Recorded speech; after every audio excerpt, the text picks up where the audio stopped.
Hello. Hi. Welcome. How's everybody doing this evening? Welcome to Arcane Artistry, a now live edition of the show. Yeah, I'm Ron Ogden. Part of the dungeon rundown, the dungeon rundown. I'm Ron Ogden. As with me as always, Jarred Kjack. How you doing, Jarred? I'm doing lovely today. I ate both pizza and bratwurst. Oh, you're sleepy time. It's sleepy time for you. It's go sleepy night is what my brother used to say. I might take a nap at some point, but probably not until after this show is over. Well, thank you for joining us, everybody. This show, as well as other shows that we have, are only made possible by our patrons. So thank you very much for joining us, and thank you for supporting us. Without you, we would not exist. Thank you very much for using your time and efforts to show up and support us as we continue new things in season 2 of the Dungeon Run. And that's what tonight's all about. A little sneak peek into what Jarred and I have already started cooking up for season 2. So thank you for joining. Before we get right into all of the questions that are out there from Discord or patrons, as well as some of the stuff we want to reveal this evening. Can I just say? Okay, go ahead. I was excited about tonight. I was already excited about tonight, and I loved the questions. There were so many good questions, and I was like, wow, we could do an entire show where we just answer these questions, but we don't have time for that because I want to tease season 2 so much. And then between last night and tonight, the number of questions that we got literally tripled. Yeah. So thank you, Goofus McDorkle. You're amazing. Woo! So we are going to try to get to as many questions as we possibly can, but we also have amazing announcements that we're going to make about the next few weeks. We're going to tease a bunch of stuff. There's going to be stuff that we show you tonight that the cast can see. And then after intermission, there's going to be a fully fledged secret room between the 2 new dungeon masters, Ron and myself, where we hit a hype train. Where's Jessica when we need her? Seriously, thank you everybody out there who's hyping us, all the gift subs. Thank you so much for the support. We really appreciate it. So before I lose track, because I'm going to lose track, the second half of the show is going to be a secret room with just the watchers and the 2 dungeon masters, and we're going to info dump a bunch of stuff on you. We're going to show you what we've been working on, what we're thinking about, all stuff that Morgan Peter Brown is not allowed to see.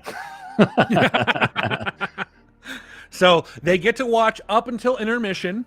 So you are welcome to stick around, Morgan Peter Brown, Jessica, Katie. You're all welcome to stick around. But when we go to intermission, you're going to have to step away because it's going to be secret room time with us and the audience. So before we get into things, I do want to say, again, thank you for everyone for being here.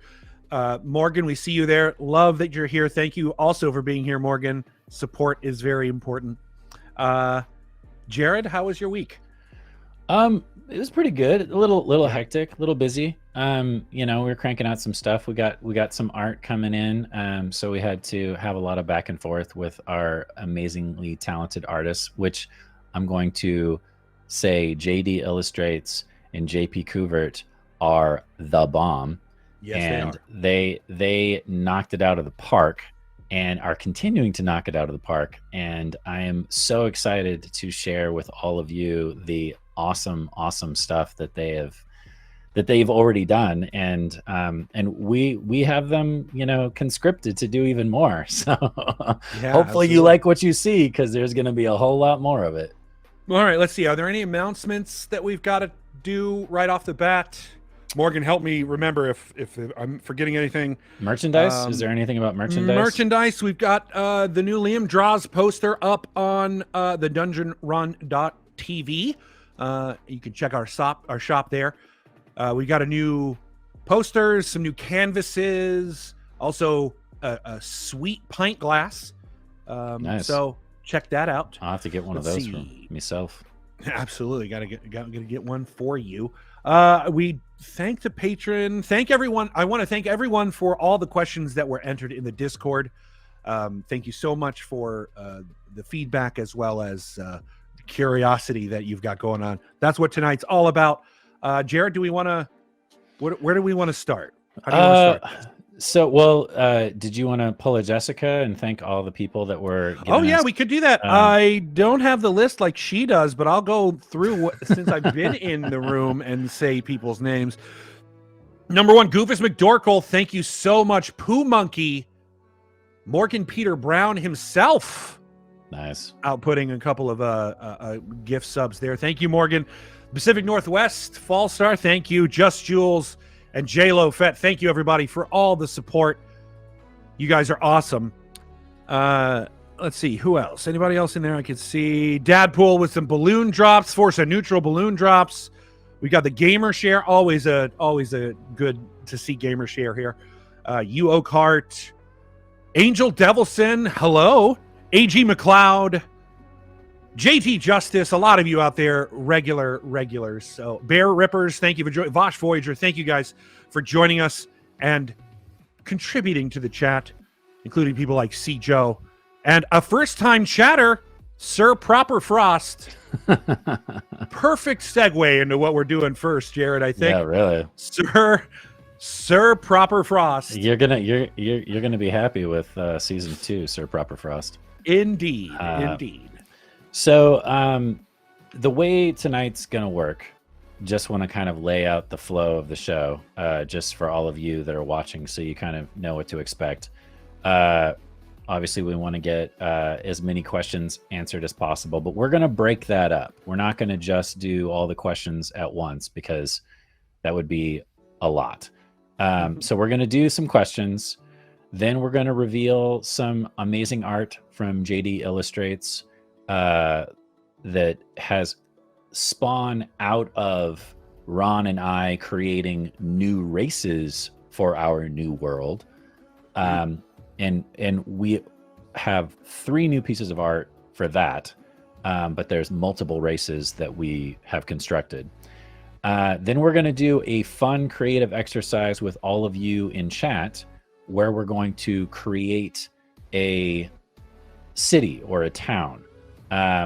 And you will help us go through our creative process and what we do when it comes to the backdrop, the story, the plot for a town that the adventurers or your adventurers, because you could use this in your own home game, could wander into. And of course, hijinks will ensue and hopefully they get into lots of trouble. So we're going to do that. Then we're going to answer a few more questions. Then we're going to take a very brief intermission where Katie and Jessica and Morgan will magically disappear. And if, we get to create a town, Morgan. We're not messing around here. It's Arcane Artistry. Let's create some stuff. Gamershare says, world building, let's go! Exactly. So we'll take the break. We'll boot out the players. And then we will get into the extra juicy stuff where we actually reveal phase 1 of the map. So JP Couvert did the original map of Ein. We have brought JP Couvert back. He's a really sweet guy too. He's just such a nice dude. Anyways, we're going to reveal phase 1 of the map of the new world, the realm that we're setting this in, and it's only phase 1, so it's a work in progress. There's going to be stuff added to it, and let me tell you, there's already a lot going on. And then, as another fun exercise, as long as we have enough time, if we're not, if Ron and I don't ramble on too much for the questions, we're going to create either a magical item or a spell scroll. So one or the other. A scroll can be a one-time thing. It can also be copied into someone's spell book if they're the right kind of caster. Then we're going to answer as many of the Discord questions as we possibly can, and there's a ton. There are some repeats, so hopefully we can skip over a few if they are repeated. And then it'll be the end of the show, and Ron and I will read the credits as we are apt to do in a ridiculously silly way. Or maybe by then, we'll be in such a good mood that it won't be silly. It'll just be filled with happiness and joy. Does that sound good, Ron? Sounds perfect to me. Sounds like a game plan. Sounds like a game plan. I want to stress tonight we're taking this in the form of you're hanging out with us. Yes. We're sitting in our room. We're working around a table, trying to figure out what our next session is. The whole feel of this show should feel. That's why you see me eating like normally we don't. I'll be drinking. I may get up to go do something and come back. We want this to feel very, very impromptu and personal with all of you. So just letting you know that's how this show will go. Yeah, and we'll be keeping an eye on chat as much as possible, whereas during the normal show, we obviously have chat closed. So if there's a follow-up question or a clarification question that you have, pop it in chat. If you can highlight it, I know my eyes always pop over there. And we have channel points for a reason. We might as well use them. If you can highlight it, if it's a question, especially if it's pertaining to what we're talking about, that will help me notice it so it doesn't just get lost in the chatness. Okay. Right. That's not a word, but I'm making it up. Yes, JT Justice, just like that. Yeah. Like that. Thank JT you Justice. for helping us demonstrate. Yeah. So, first thing that I have to say, because I don't want to forget it, and I'm going to say it again towards the end of the show, is I've been reaching out to special guests for Arcane Artistry. Ron and I both have, and we're trying to find cool people that we can bring on the show to talk to about this very subject, about world building, about creating fantasy art, RPG art, cosplay, it can be anybody that's a creative type.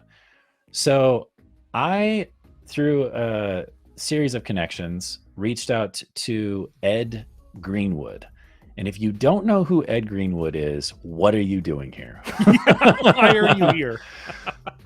But if you don't, it's also because you're probably not fanboys like Jared and I are, which is totally okay. Or old school.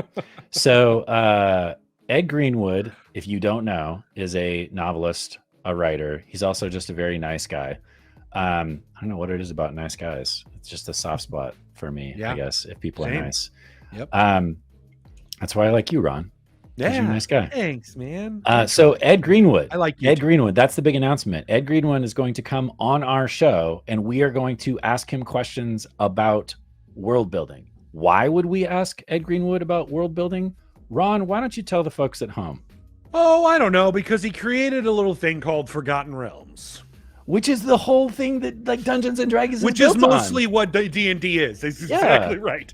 Yeah. If you're playing D&D right now, if you are involved in a Dungeons and Dragons game, it has been influenced by Ed Greenwood and Forgotten Realms. He originally wrote a series of essays and stories for Dragon Magazine, which eventually got turned into books and novels and what have you. And Dragonlance was a really big deal at the time, and D&D, which was TSR at that time, not Wizards of the Coast, TSR, the original, the OG, as you say, they purchased the rights to Forgotten Realms from Ed Greenwood. Instead of going the Dragonlance route, because that was already very well developed, they wanted something that was a little bit more open world, so to speak.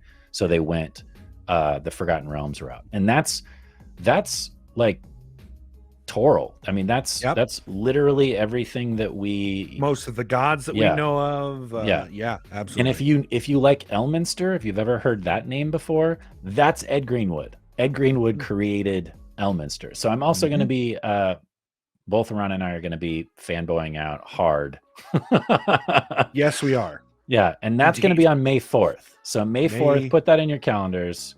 He's going to be on the show. We'll probably open up questions either on Patreon or Discord as well if there's anything you really want to ask him. But I think Ron and I have a list of questions that we already want to ask him, so we might be selfish and just ask those questions. Yes. And completely ignore you to get everything that we want because we're fanboys, and that's what fanboys do. So I like Greyhawk. I love Greyhawk. I love Dragonlance. I love but Forgotten Realms is like that's my jam. Like that's when I first got into Dungeons and Dragons after I got the like initial starter kit and what have you. That was my jam, was Forgotten Realms. I got all the original Forgotten Realms books, and then when you get into, you know, AD&D, second edition, third edition, what have you, I got same. Yeah. And if you like Dritz, that's set in Forgotten Realms. That's Forgotten Realms. It's all of that. Yeah.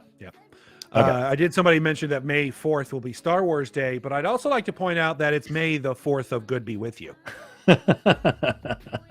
Or if you are the part of the May the 4th of Evil Be With You. Yeah. Maybe we'll do some sci-fi stuff after Ed leaves, but we're not going to talk about Star Wars until after Ed Greenwood has left the house, for sure. left the stage. For sure. Okay. So, all right. With no further ado, we've already burned 20 minutes of our precious time. We need to get to these questions because there's so many good ones. Thank you all for the juicy questions. I'm gonna go to Patreon first. Yep. Okay. Direnair, word builders ? Smiley face. Yes, Direnair. I make mistakes. I'm a human being. That was a typo. I fixed it. Thank you. Okay. Guy Mura. Hi, Jared and Ron. Are you planning to incorporate custom crit/fail mechanics, such as a critical can cause dismemberment or disarm an opponent? A failure can cause you to drop your weapon or hit an unintended target. I think those risks can be fun and add a lot of power to the DM for storytelling and describing how your actions affect the game. Also, it's a plus treat knowing that your critical hit can have a nice outcome based on DM's discretion. Ron, I'm gonna pitch that one to you, and I have some thoughts on it, but I want to hear what you have to say first. Sure. I mean, we haven't really. One thing I want to stress is this is a lot of work. As we're doing this, Jared and I are like, how did Jeff do this by himself? How did he do it by himself? The good thing is, because it is a lot of work, we can separate things, and that'll go into more about how we are going to co-DM and how that will play out, or how we imagine it will. I think there was about 20 people asking us just the co-DM question. Yeah. So just to lay that out, a lot of this is experimental. It's all subject to change. We haven't solidified a lot yet. And I do want to, Jared and I talked very early. If you are not familiar with the Sly Flourish's Return of the Lazy Dungeon Master, I highly recommend that you read or get this book or follow Sly Flourish on Twitter, whatever you can. It's a really good way to give yourself a paradigm to think about as you create for your groups if you're building a world. Yeah, so, it's a great book to be able to find shortcuts. Yeah. So what Jeff was doing a lot of the time is he's literally writing everything out, almost like a novel. Right. And that's a ton of work. It focuses the story into a linear form. And what Ron and I would love to do, or what we would like to achieve with this form of storytelling, is we want it to be a little bit more open world. So like when you're playing an RPG, there's RPGs that are linear, where you literally go from, monster to monster or town to town. And then there's RPGs out there where you can pop outside of the town, and it's completely up to you which way you go. Like Elden Ring, I haven't played it. I've been told, I've seen people play it, that it's literally you go wherever you want and anything can happen. So that's the mode that we're shooting for when we go into season 2. So the players are going to have a lot of power to mold the direction of the story and go in any direction that they think fits. Yeah, absolutely. We want it. And you will see that reflected in the maps that we will show you. You'll see that reflected in a variety of the things that we're working on. Is that we are trying to make this a little bit this is nothing to say about Jeff's style of gameplay. It's just the way that we are going to approach it. And the way that we want to approach it is definitely centric. It allows for our characters to make choices without worrying too much about our overworld, because our overworld is really centered around them and their choices. Exactly. So the question was about crit alternatives or homebrew of critting. Now I use a crit style in my own games here in my home that is a little different. So first of all, just to give everyone there's a common misconception about critical hits or about criticals. Criticals only really apply to attacks in the base rules. There's no such thing as a critical success in a skill roll, typically in the base rule set. So that is technically a homebrew. If you use that is a homebrew rule set, which I do use in my own game. A very common homebrew. It is a very common one. One that I would argue arises out of misnomer of just not necessarily clarity in the rule set. It isn't very clear that's the thing. But one that I really like is if you roll a natural. Here's my biggest problem with critical failures. It is it should be very rare that a trained warrior, a fighter who lives with their weapon, essentially, as it's an extension of them, should ever drop it just willy-nilly out of clumsiness. That seems to be a very rare thing. Right. So the way that I accommodate that is something that I found that I used when I was starting out early, which is, especially in 3.5, is re-roll them. So once you roll a nat 1 or a nat 20, you roll again. And when you roll again, you don't add any of your modifiers. You're just trying to see if your base roll hits the DC. If your base roll hits the DC, then it is a extra critical success, such as a dismemberment or a something special that you wouldn't normally get. In a lot of knowledge checks, I will give them some sort of combat benefit if they get a really high knowledge check, as in some of the weaker spots of this particular monster, and therefore do a little bit more damage or give you a little bit more information about the monster in terms of how to overcome its resistances. So that's the way that I do it. Do you have any ideas there, Jared? Yeah, it's tough because a 1 on a d20 is what, 5% chance, and and a 20 on a d20 is the same. So to say, no matter the situation, if you get a 1, or no matter the situation, if you get a 20, something amazing happen or something terrible happens, is rough, especially when you start getting into higher level stuff where people are rolling multiple attacks. Because if somebody, let's say they drop their weapon when they roll a 1, maybe their first attack is a 1 and their second attack is a 20, and now all of a sudden they don't have a weapon in their hand and it totally messes them up. So the way I do it in my mind, if there's a critical failure or a critical success at a critical moment, so it's a big moment in the story. Like, in other words, the big bad evil guy rolls a natural 20 on his big nasty attack on one of the player characters. To take it back, if we were rolling in the box. Yeah, exactly. If I was rolling in the box, let's say, for anything, something big, obviously, but for anything, and I got a natural 1 or a natural 20, or they got a natural 1 or a natural 20, then I might have it do something extra. But there are game mechanics for having someone drop their weapon. There are ways to disarm someone. It's already in the game. It's a battle maneuver. There are ways for people to get extra damage on critical hits. There are subclasses that do that. So you have to be very careful if you're going to start incorporating those into your game, that you're not taking away from what is already in the game, because you might be taking away a cool power or ability, at least diluting it. Or diluting it, thank you. If that happens in general in your game. Yeah.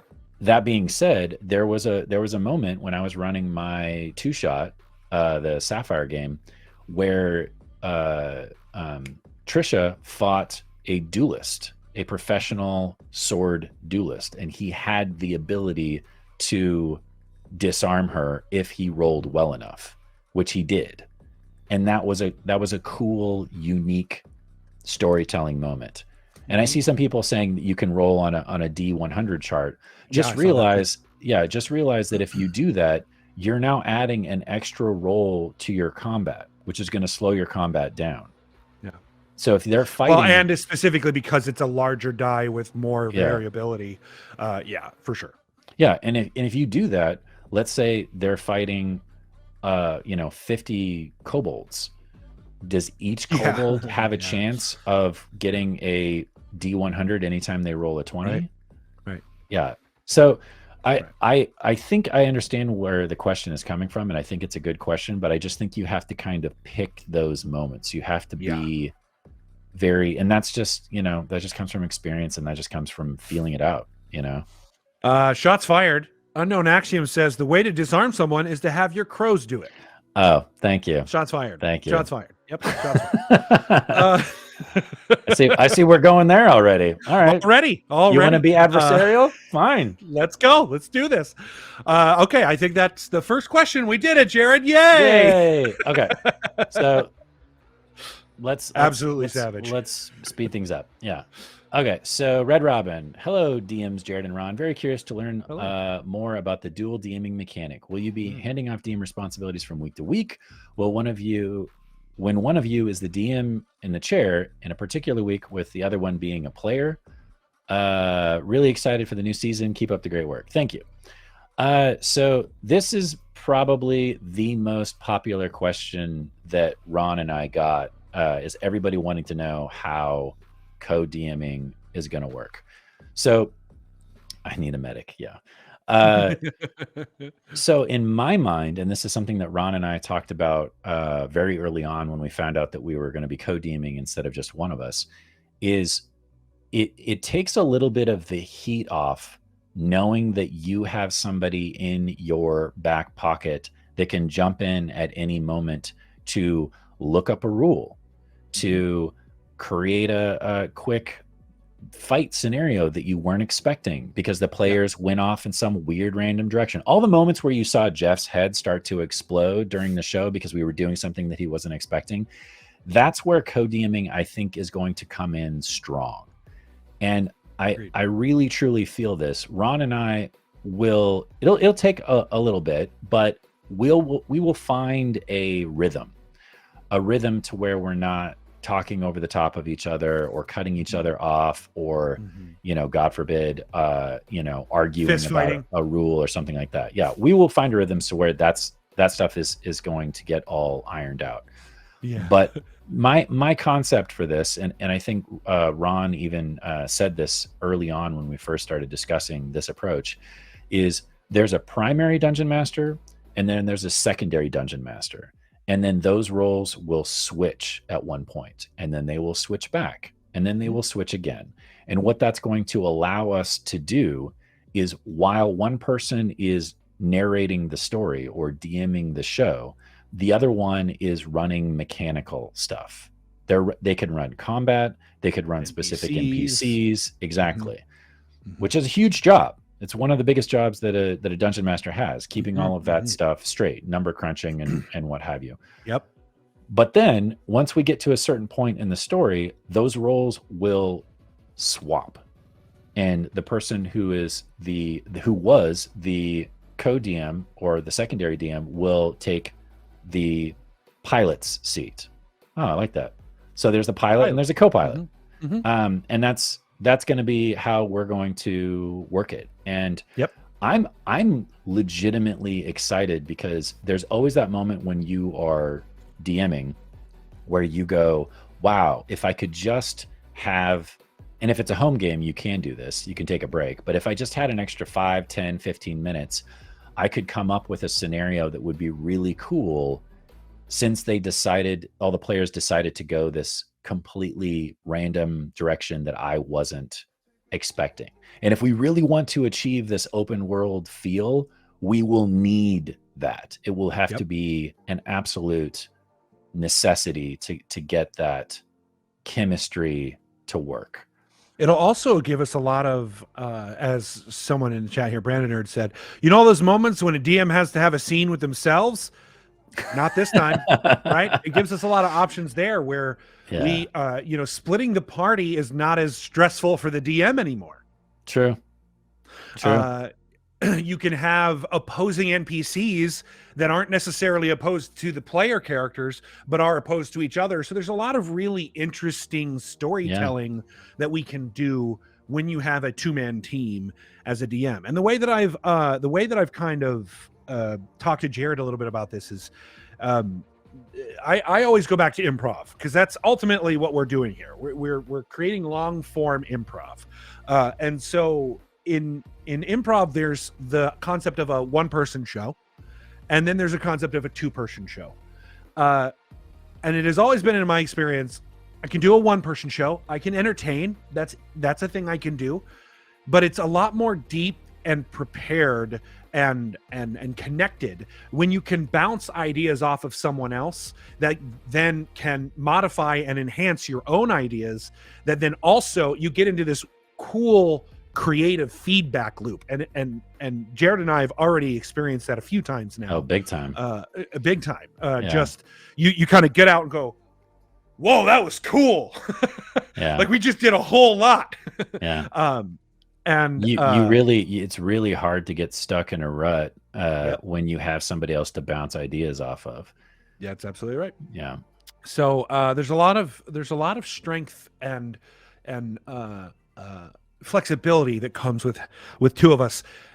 We mitigate the possible pitfalls of having two minds, especially strongly opinionated or well knowledged minds together, by reverting to the co-pilot concept, because then when you're in the co-pilot seat, you know that the pilot's the one running the show right now, and you defer to them when it's major decisions, and then being able to share, and it will be that we don't even just share between episodes or between long stints of episodes. It may be between scenes where our pilot co-pilot will switch, and it may even be that you will never know which one is which. And it is my hope that that's where we get, is where it becomes so intuitive to us that you won't even know when who's the pilot and who's not. I genuinely will want to kill the player characters, and Ron won't. So there's going to be that balance too. Well, there might also be those where like we both want to kill them, and then we're gonna like, oh, I don't know, do we though? and then we have to go outside and go for a walk, and hug it out, and quick then come back. And that's right. By the way, absolutely. Ron and I both have very sarcastic senses of humor, so just be prepared for that. There's going to be some moments where we say some things that you're going to take seriously, and they're not. And they're not going to be serious. That's right. Okay. Let's do one more question, and then I'm excited about the JD stuff. And so I want to do that. Yeah. Okay. Sure. So Evil Bob 02. No, wait, I'm skipping one. Banana Fana Faux Fezeron. It's a good name. I like that. That was cool. I'm also very curious about the dual DMing. Okay, with a very specific question. When one of you is DMing for the night, are you thinking of the other taking on some of the NPC roles? Yes. That could be a very fun dynamic. Yes. Yep. Also, if his schedule allows it, do you think Jeff might make an appearance as a guest player? Yes. Thanks so much. I'm looking forward to this next chapter with great anticipation. So the answers to all of those questions are yes. They come with a lot of caveats, but they're possible. Yeah. Here's another one. Evil Bob 02. Greetings, Ron and Jared. I'm curious about the co-DMing responsibilities. Greetings. I've heard of splitting the roles of combat and storytelling between the DMs. Is this something you might try? Yes. Also, seeing both of you DM your own one-shots, you both seem to have different DMing styles. This is true. Potentially different rules you play by, how it works in the canon, if there's a dispute, disagreement, discrepancy between the DMs. Love you all. Can't wait to see what Ron and Jared bring to the table. So I agree. I think Ron and I definitely have two different styles. That being said, we've been working on the same world together, and we know the themes of this world, and we know the genres of this world. So there might be slight discrepancies in like rules, maybe. I mean, very small discrepancies, But as far as the storytelling goes, we're in the same world this time. Like I was in Renaissance France, and Ron was in Undead Wild West. Right. So that had a lot to do with the massive change in storytelling.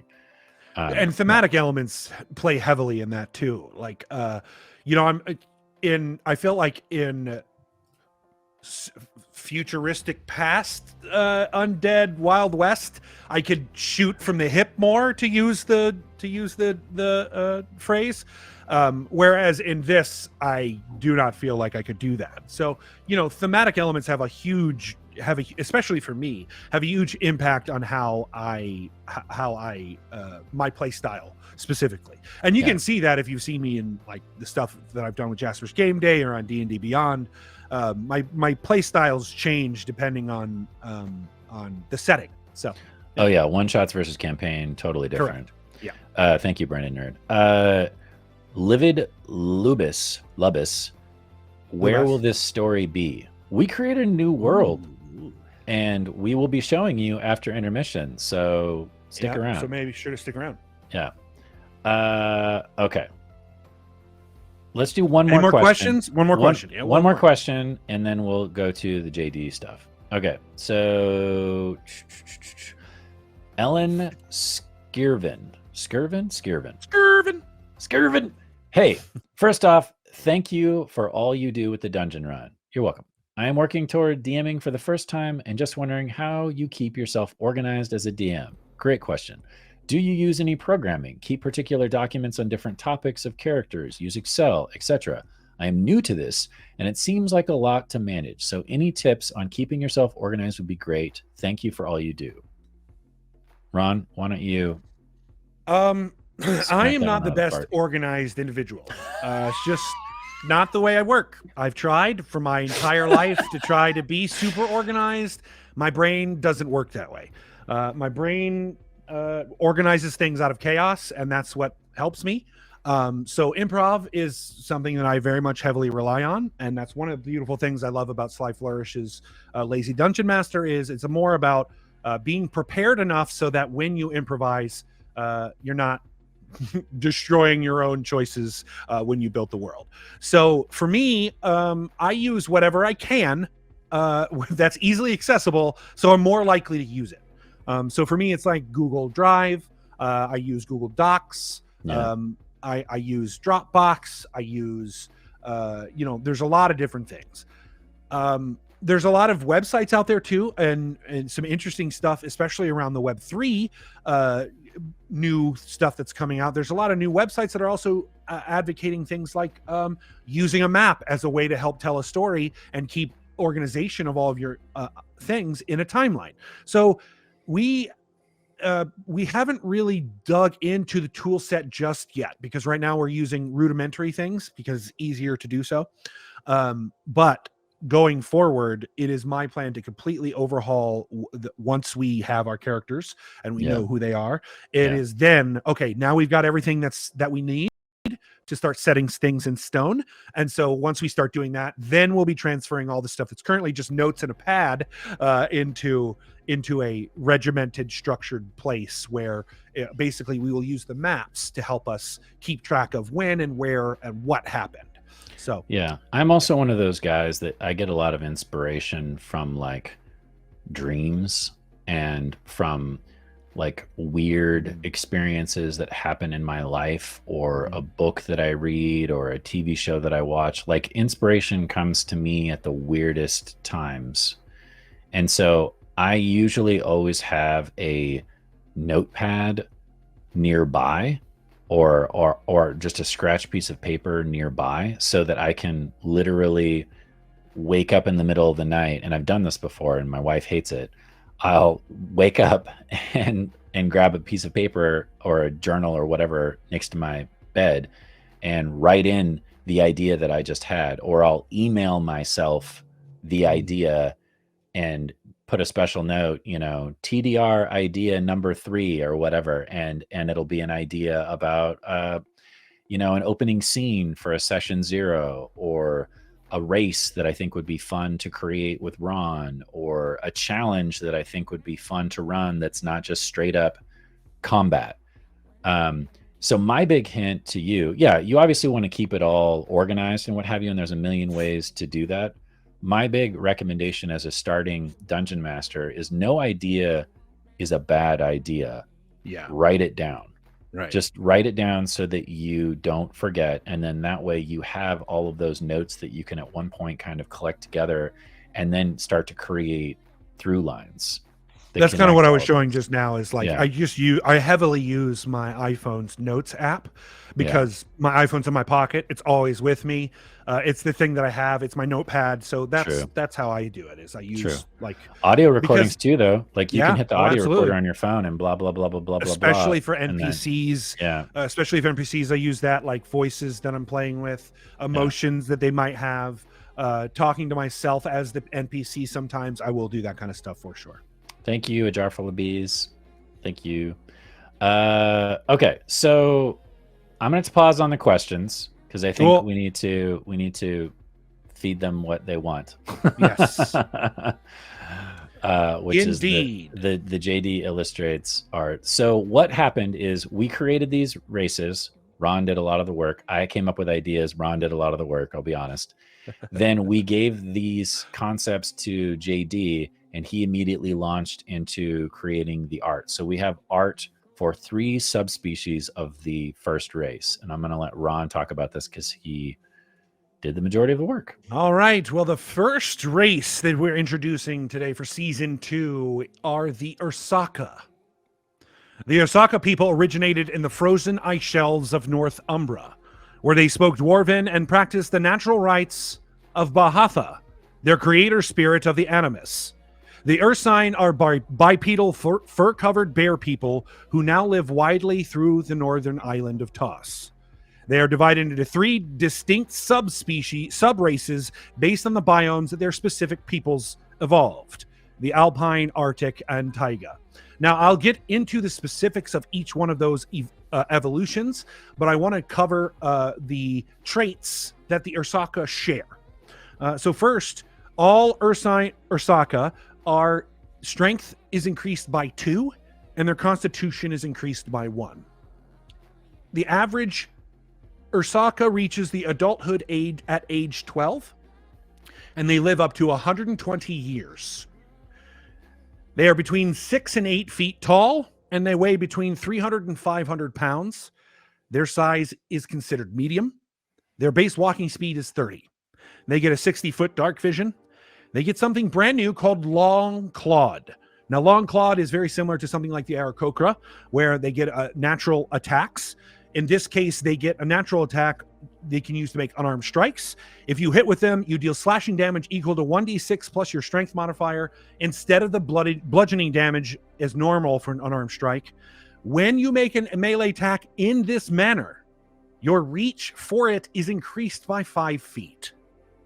So game mechanics wise, explain to them what that means. So if you're holding a sword and you're an Ursaka and you attack with it, only 5-foot range, as per normal for most people who use a sword. But if they decide to go with their claws that are long, then they will get an additional reach. So they could reach somebody who is 1 space away, but only if they used their base melee attack and long claw. Yeah. Yeah. And the whole idea behind that is that we wanted their, correct me if I'm wrong, Ron, but we wanted their natural attacks to be exactly worth it. Thank you. Yep. Yeah. Because a lot of the natural attacks, even in the new book that's coming out, the Monsters of the Multiverse, they're better, but they're still not good enough to where somebody would choose to do a natural attack over a weapon attack. Right. Yeah. Great if you don't have your weapons on you and you're disarmed, but we also wanted there to be like a strategic option for using your particular and attack. Somebody said monks. Mr. Ryan Winters, you nailed it, man. Nailed it, man. Absolutely. And some of that is because Jared and I are firm believers in that monks are not very powerful and they need a little bit of boost. So the way that we can best do that is, instead of changing the complete class, is give you options of a character who could get some benefits if they decided to use the monk class. All right, so they also get powerful build. This is similar to Uggo's ability as an orc. It's essentially you count as large size. It's how they get over making player characters large, basically, is really what that is. Is there a race that you can be large? Do you start large? Not that I'm aware of. I don't think there is. Like, even centaurs are medium, which to me is like they're horse people that they should be large. I think it's because it gives a particular advantage, right? Being large gives you an advantage. On a lot of things, but especially grappling. Earth Sign Embrace. You are proficient in the athletic skill. This is also a big one. Additionally, when you grapple and choose to move a creature, your speed is not halved. So the idea is like a bear hug, right? Pick them up and you can move as fast as you could normally, because you're 6 to 8 feet tall and weigh 300 to 500 pounds. So I like how the smallest, lightest bear is still 300 pounds. Yeah, man. Yeah. That's terrifying. That's exactly at age 12. At age 12, they're 300 pounds. Yep. Gotta love that. So that is the other thing that they share is they can speak, read, and write both Common and Dwarvish. Right. And there is a story reason for all of that, which we will get into. Which we'll get into once we're in season 2. Yes, once we're in season 2. Yep. So now that is all the traits that the Arsaka share. So now I will show you each individual. We might need to do close-ups on the individual art if that's possible. I guess that's pretty big. Is that big enough, chat people? Can you people? I don't in know chat? if they can see it right now. Sean, can you show them and see if this is? Yeah, I think that's big enough. Yeah. We just want you to see the glory that is JD Illustrates. Oh, and trust me, this will be going all over the place now that we released it. You'll be able to see it in various forms and fashions. So these are the Alpine Ursaka, also known as black bears. Your ancestral origins hail from the alpine regions of the North Island. Your fur tends to be darker colored with black and gray spectrums. Your family groups are tight-knit and extensive, and for this reason, the Alpine Ursaka tend to organize into family clans with a primary family serving as the quote-unquote wise and fair leaders.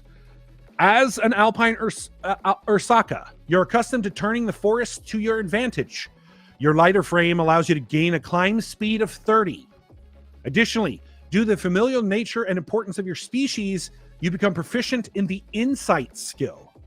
And finally, your ancestors raised many insects in their natural habitats to feed and nourish their young, allowing you to gain damage resistance to poison damage. Yeah. And that is an Alpine Ursaka. Because bugs bite. Especially, and bees sting. Yeah, bees definitely sting. That's true.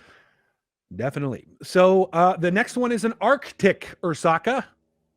This is our Arctic Ursaka, which is exactly based on the polar bear.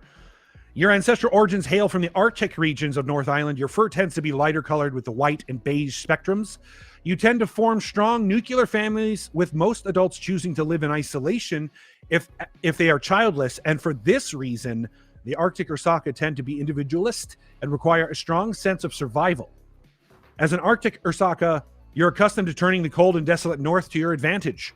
Your thick skin and hair allow you to gain a swim speed of 30 feet. Additionally, due to the individual nature of your species, you become proficient in the survival skill.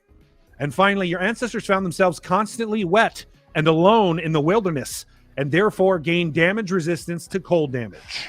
There it is. Good old resistance to cold damage. Why not call them Bursaka? Dadpool 1980 said. Well done, Dadpool. Well done. I mean, that could be a nickname for sure. Sure, why not? Oh, the Bursaka. And I mean, the thing is who would want to tease one of these guys? Yeah, not me. No, thank you. No, thank you. I just want to point out that this image you're seeing, this person could be in a blizzard and be totally comfortable. Yeah. Yeah, part of the idea behind the Ursaka is that they are already built well adapted. For climate. Yeah. And then finally, we have the Taiga Ursaka. If you're we familiar, already have people saying they want a panda subrace. Yeah, trust me. You mean a red panda? A red panda Ursaka? Maybe. Although technically not bears. Yeah. Red pandas, I mean. Technically not bears. More like weasels or raccoons, but still. All right. So your ancestral origins hail from the taiga regions of the North Island. Taiga is a biome. If you didn't know, your fur tends to be mid-ranged in color within the brown and red spectrums. Your family groups are usually composed of like-minded individuals / families, and for this reason, the Taiga Ursaka tend to organize into political groups working towards a common goal. So, as a Taiga Ursaka, you're accustomed to diverse biomes and use that to your advantage. Your medium frame allows you to gain a bonus speed of 5 feet. So, if you choose Taiga Ursaka, you become, your base speed is now 35 instead of 30. Yeah, that's like centaurs. Yeah, exactly. And the whole reason of that is like a grizzly, right? These are the grizzly bears. So I don't know if you've ever seen a grizzly run. They run real fast. Yeah. Your medium, due to the familiar nature and importance of your species, you become proficient in the persuasion skill. And finally, your ancestors settle disputes peacefully by contests of athletic strength, giving you an advantage on athletic skill checks. And that is the Taiga Ursaka. This is actually my favorite out of the 3 bears. I noticed a lot of people said they really like the polar bear, and the polar bear is cool. Don't get me wrong, it's very cool. Yeah. But the amount of personality that JD injected into this piece of art, I kind of want to make a character that's just based off of this artwork. That's how good it is. Yeah. It's like that inspirational. The Ursaka in general are very close. They're close knit. They, there's not a whole lot of warring between the species, and the taiga tend to be leaders. They tend to find themselves in natural leadership positions. Yeah. So that is the first of our races. Yeah, and we have other races. Do we want to talk about them? Do we? I do. I want to talk at least about the next one. We don't have any art for it yet, so please forgive us on that. But that's coming. We promise you that'll be coming down the road. JD can only do so much. He can only do so much. That's absolutely right. He can only do so much. The next race that we have is called Ramhidi. Yeah. Now these guys, I actually had a dream about, like a full-blown dream. Nice. Maybe it has something to do with the fact that I grew up raising sheep. Yeah. But I had a full-blown dream about these guys, and it's definitely going to affect how they are in the storytelling of this world. But go ahead, Ron. Now, the Ramhidi are a good-natured and caring people. They may be suspicious and wary of outsiders looking to take advantage of their good-natured demeanor, but they are not the type to be pushed around. Early in their evolution, the Ramhidi evolved away from their normal use of their large horns for battle and rutting, and have developed a far more effective de-escalation technique, their paralyzing shout. Capable of moving over difficult terrain with ease due to their long-standing history of sheer mountain climbing, the Ramhidi are also quite adapted to the cold. Often relying on small groups of relatives to stay safe, the herd usually listens to a singular voice in the form of the herd's shepherd. The shepherd of the herd most likely has some connection to the natural world through druidic or clerical tendencies. Though rare, there are even some ranger Ramhidi that willingly leave their own herds, shepherds in their own right. Now, the Ramhidi, which are mountain sheep, think mountain sheep, ram people. Yeah. Their wisdom score will be increased by 2 and their constitution by 1. They mature and age at the same rate as humans. There's a range from just under 4 feet to about 5 feet in height, with generally larger builds. The size is medium. I'm playing a little bit with some rolling on how to determine randomly size and so on and so forth. So that's what you see there. That is likely to change. Your base walking speed is 30. You get something called paralytic shout. You can use your voice to cause those in a cone in front of you within 15 feet to stop in their tracks and possibly become paralyzed via DC that is based upon your Constitution modifier. Yeah, so it's like a breath attack for Dragonborn, only it doesn't do any Paralyzation. damage. Yeah. Right. You are thick. They have thick hide, which is they are resistant to cold damage.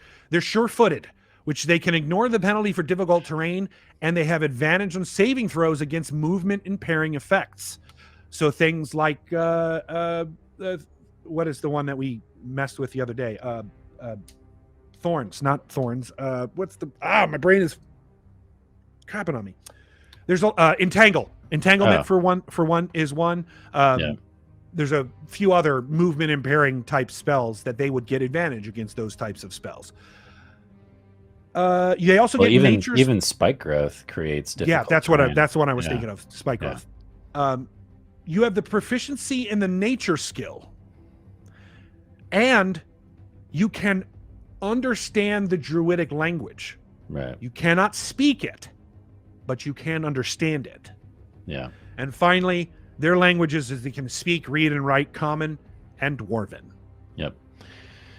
So Brandon Nerd says, aren't most racial traits charisma based? No, actually, there are quite a few that are Constitution based. Including the Dragonborn's Dragon Breath. Yeah, and the reason why is because Constitution is one of those attributes that's generally beneficial for any character. Like if you dump Constitution, you're making a very strong choice. Yeah. And that choice is, I don't want to get hit.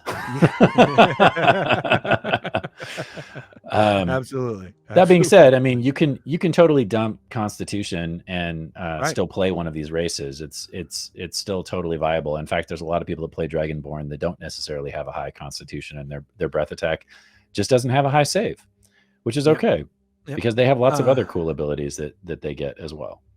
Thank you, Marge Thornhill, for subscribing with your Prime. We appreciate you. Also, I see Vosh Voyager asks, have you created new gods for these races?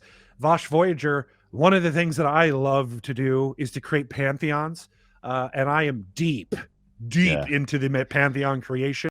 And I promise you the amount of time... We've been talking about reining Ron in, because Ron goes off when it comes to gods.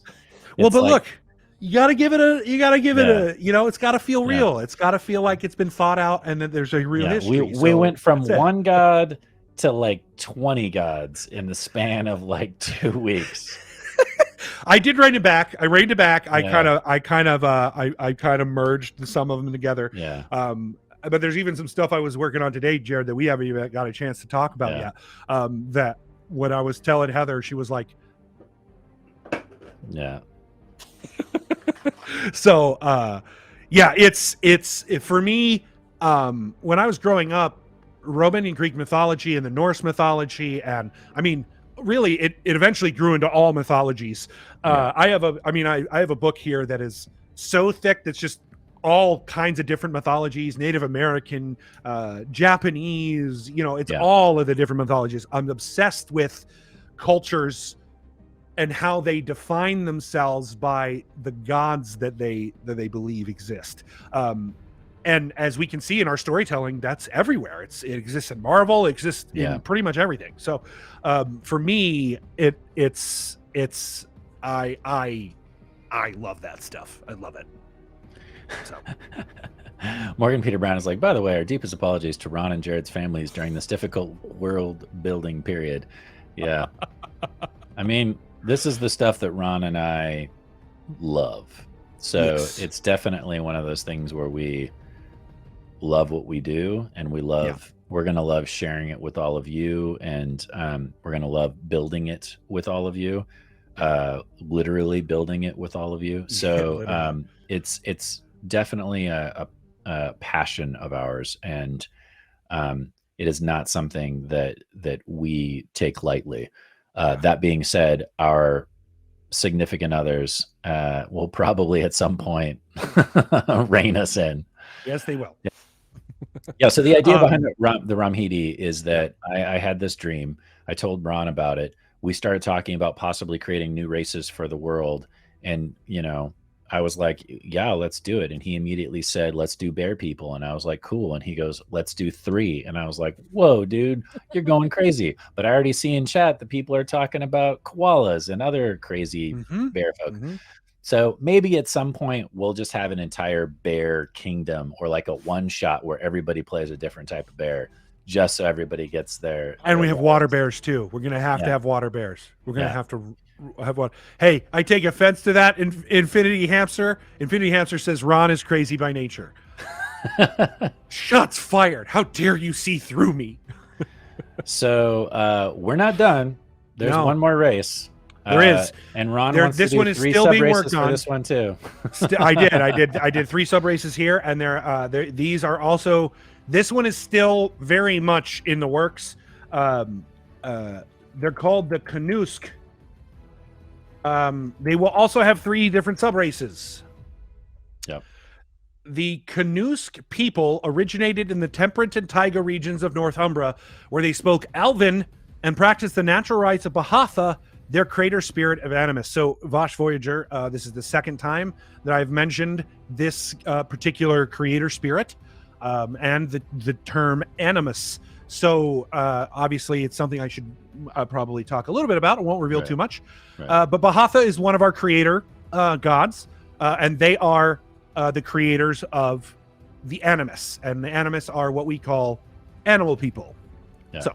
So I'll leave it at that. Yeah, more coming. Yeah, something that I noticed is that and Wizards notice this as well. People like playing races that are animal people. Like Harengon came out. Tortle has been a thing for a long time.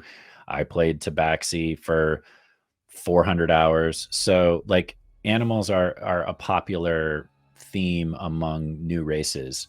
And to kind of beat Wizards of the Coast to the punch, and also because some of these animals I feel like fit really well with the theme of the story that we're going to be telling, that's why we created them. And a player might even end up making a character with one of these races. So you might get to see this race represented in a major way. Indeed. Okay, so the Kanusk are bipedal, fur-covered dog people who now live widely throughout the northern island of Toss. They're divided into 3 distinct sub-races based on the biomes that their specific peoples evolved. Montane, boreal, and temperate. These will relate to 3 species of dogs that exist. Sheepdogs, huskies / Malamutes.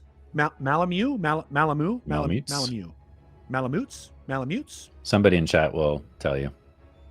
Malamutes. And what was the last one, Jared? I can't think of it. It's escaping from me right now. Of the 3 dog people? Yeah, of the 3 dog people. St. Bernards. St. Bernards. Yeah. St. Bernards. How could I forget a St. Bernard? Yeah. So those will be related to the biomes that they specifically evolved in. The evolutionary traits, again, this is still a work in progress. I'm still doing some work here. The evolutionary traits of the Kanusk will differ in 2 ways then from the Ursaka. If you notice, the Ursaka evolutions included a skill, a damage resistance, and some sort of movement enhancement. For the Kanusk, it will be ability score. So depending on which one you choose, your ability score will change, and an action, a unique action. So for example, the one that I've already been working on with the St. Bernards, which live in the which are the boreal evolution, is once a day healing potion. So they have little barrels of alcohol that they're capable of crafting, and so they'll probably get some sort of crafting skill as well, and they can create once a day this sort of healing potion, healing elixir. Healing elixir. Right. I love that. So they age, but all Kanusk, because they're dogs, and we all know how much I love dogs, all Kanusk get a charisma score of an increase of 1. They reach adulthood at age 10 and live up to 70 years. Dog years. Anyway, the Kanusk are between 4'6" and 6 feet tall and weigh between 100 and 250 pounds. Their size is medium. Their base walking speed is 30. They also get dark vision. They get sharp clawed, which is just like Longclaw of the Ursaka, but instead of, they don't get the reach. So it's just like Longclaw. But this is more like your normal natural claw weapon attack from natural weapon. Yeah. But they get something called Pack Tactics, which is super OP. And I told Ron this, and I said we might need to change that, but we're gonna see. Like we'll do it. We also play in a game where everybody gets advantage, so you know it's we'll do a test run to see. We'll do a test run to see. But Pack Tactics essentially means that if you're near an ally and you're within facing off, if you're facing off in melee against a creature, you get advantage. Right. Yeah. Now your kobolds are actually losing it, David Genpro. They're losing Pack Tactics in the new Monsters of the Multiverse. In the update, a lot of new changes to races in that book. Yeah, and we believe that will probably be tied to the 5.5 release. As if you don't know, recently D&D bought D&D Beyond. Yeah. And I mean, Jared and I called it. Did I not? I called that. I called that a long time ago. Knew that was going to happen, especially when they announced. When you showed me all the new stuff they announced, I was like, oh, they're going to buy D&D Beyond. Cool. Yeah. So I'm excited about it. I think it's going to lead to a lot of really interesting things, especially with the 5.5 changes that they're hinting at. So we'll see. I'm hopeful, very hopeful about it. Yeah. So obviously, when those rules change, we will probably also change. Yeah, I we'll imagine. tweak some stuff. We'll tweak some stuff. Yeah. So you also get there's like hundreds of dog species or breeds. Yes, so we chose 3 that made sense for the terrain. Yes. We can always make more. So settle down. Settle down. I didn't think this would be. I didn't think that this would happen. To be like, there's not enough of them, Ron. Yeah. We need more. Yeah. I only wanted one. I only wanted one, and Ron was like, "We got to do one of each." I was like, "No, man! Like, especially dogs. Dogs are so mutable. We talked about this. Like, dogs are like mice in that in 2 generations you can have a completely different species of dog. That's why they adapted so well to humanity. So JD's like, I can only draw so many. That's right. That's right. We got to give him time. Yeah. We got to let his hand rest. Not even his full-time job. This was another dream that I had. This is another dream. I had a dream where there was a dog-headed individual that I met in the wild, and so that is also going to be sneaking its way into the story. Great. So one of the things the reason I mentioned how mutable they were and well adapted dogs have become is because one of their abilities is called well adapted. Canusk are incredibly well adapted to adapting their skills to fit their needs. This allows them to choose any 2 skills. Yeah. Just choose them, whatever you want. 2 of them, right? Free for you. Yeah. So, and then, as I said, the biome evolutions will be related to some sort of ability modifier, most likely a skill or tool, some sort of tool or instrument, and a unique action. And then this is actually incorrect. It says Dwarvish. They speak, read, and write Common and Elven. Okay. So that's it. That's the Canusk. Yeah, I love it. So we'll get into more detail after intermission. We can't say too much more, but we wanted to share the races with you, and Ron will figure out some way to be able to share these with you. So if you want to use them in your home game, you can. That might be something. I need to do a little bit more sharpening and polishing before I do that, but yes. That might be something that goes on Patreon first, and will then later on most Discord. assuredly be on Patreon. Yeah. So if you're not one of our patrons, join. For as little as $5, you're going to get all kinds of cool stuff. Yep. And Ron and I are going to start posting stuff in the DM tier on Patreon as well. So if there's any of this stuff that you're really interested in and you're already one of our patrons, send us a message on Patreon saying, I want this, give me this. And Ron and I will try to share it with you and prioritize that when we can. Yeah, for sure. Yeah. Sure. So there's a whole reason why there's a lot of animal races in this world to begin with. We will explain all of that after intermission. Do we want to answer a couple of questions before we go to intermission? I think we have about 15 minutes before we want to do that. Or did you want to go now and just? Sure. kick out Morgan and Jessica. No. We got a ton of questions. Let's do some questions. That's what I mean. It's like, let's just give some questions. Okay, David Jen Pro. Hi, welcoming the DMing tips. 1, session 0 musts, ? 2, balancing prep versus improv as DM and related. Balancing railroading the party to your meticulously prepped adventure versus letting them go wherever they want, which is interesting because we already kind of talked about that linear versus open world. Any tips for more gently pushing players where you want them to go? Okay, so let's do them in reverse order. Let's answer the second question first, and then we'll go back to session 0 musts. So, Ron, balancing prep versus improv. Balancing railroading the party for your meticulous adventure. Which are really the same question. Right. And any tips you can more gently push players where you want them to go? I'll let you answer that first. Absolutely. So one of the things that I really enjoy, and you might have seen me do a little bit in a town called Ricochet, is I like to ask my players to incorporate something into their backstories, because that's what I heavily design my games from. Hey, give me your backstory. The more deep, there's that post about the person who had like, here's a 19-page backstory. I'm the guy who will probably read it. I might tell you that most of it may be not necessary, and I get it. It's more of just like you telling a story for yourself to get your character where it needs to go. But I will read that backstory because, and Morgan Peter Brown, if you make a 19-page backstory, I'm going to read it, but I'm going to be mad at you. Because I know you could tell a story in less than 19 pages. So, but I will do that. And here's why. Because at the end of the day, this is a group game, right? We're co-oping. We're not, there's often, Gabe does it a lot, and I love DMs that do this. It's just a different way than I play, which is the GM as an adversary is a different way to style of playing. I've played it plenty of times. It's great. I love it. I love Fortune and Fate. I love that style of playing. I don't necessarily always play that way. What I like is this is a group story. We're telling a story together. And so one way, like I said, that I do is with, for example, a town called Ricochet, I had each of the characters include in their backstory some event that they suffered an injustice. So that when we got into the game and all of the major themes started dealing with vengeance and justice, now we have a natural, everything, every character has some input and some want for that thing, which ties into how do you massage or how do you inspire your players to go to a particular place. That's how I do it.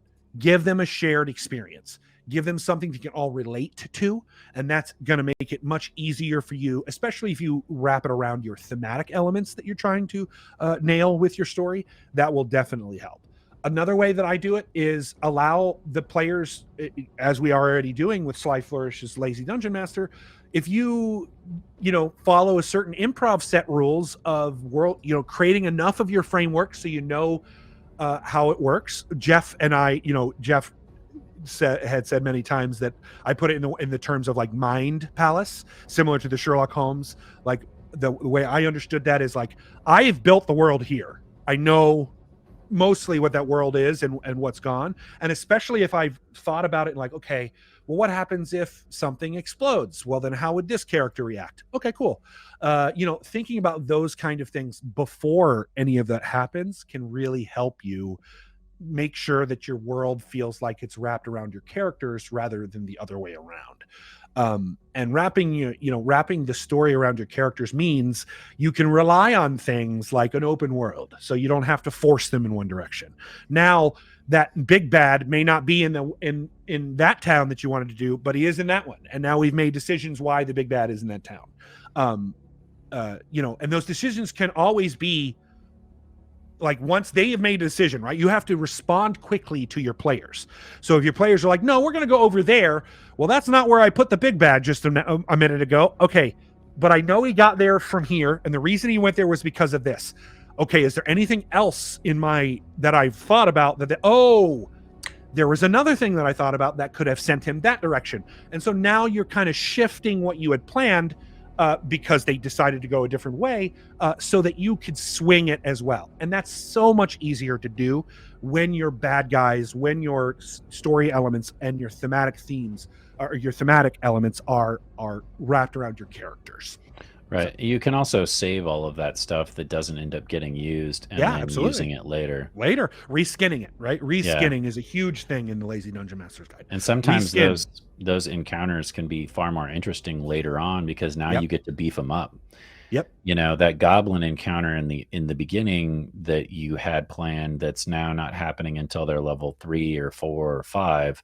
All of a sudden you get to create powerful goblins, or maybe a goblin necromancer, or maybe with classes, goblins with classes. Yeah, goblins working with hobgoblins and bugbears, and it's a whole squad as opposed to just a handful of low-level goblins. Great. So I think that was a good answer to the second part. I'll answer the first part. So session 0 musts. So I feel like session 0 is one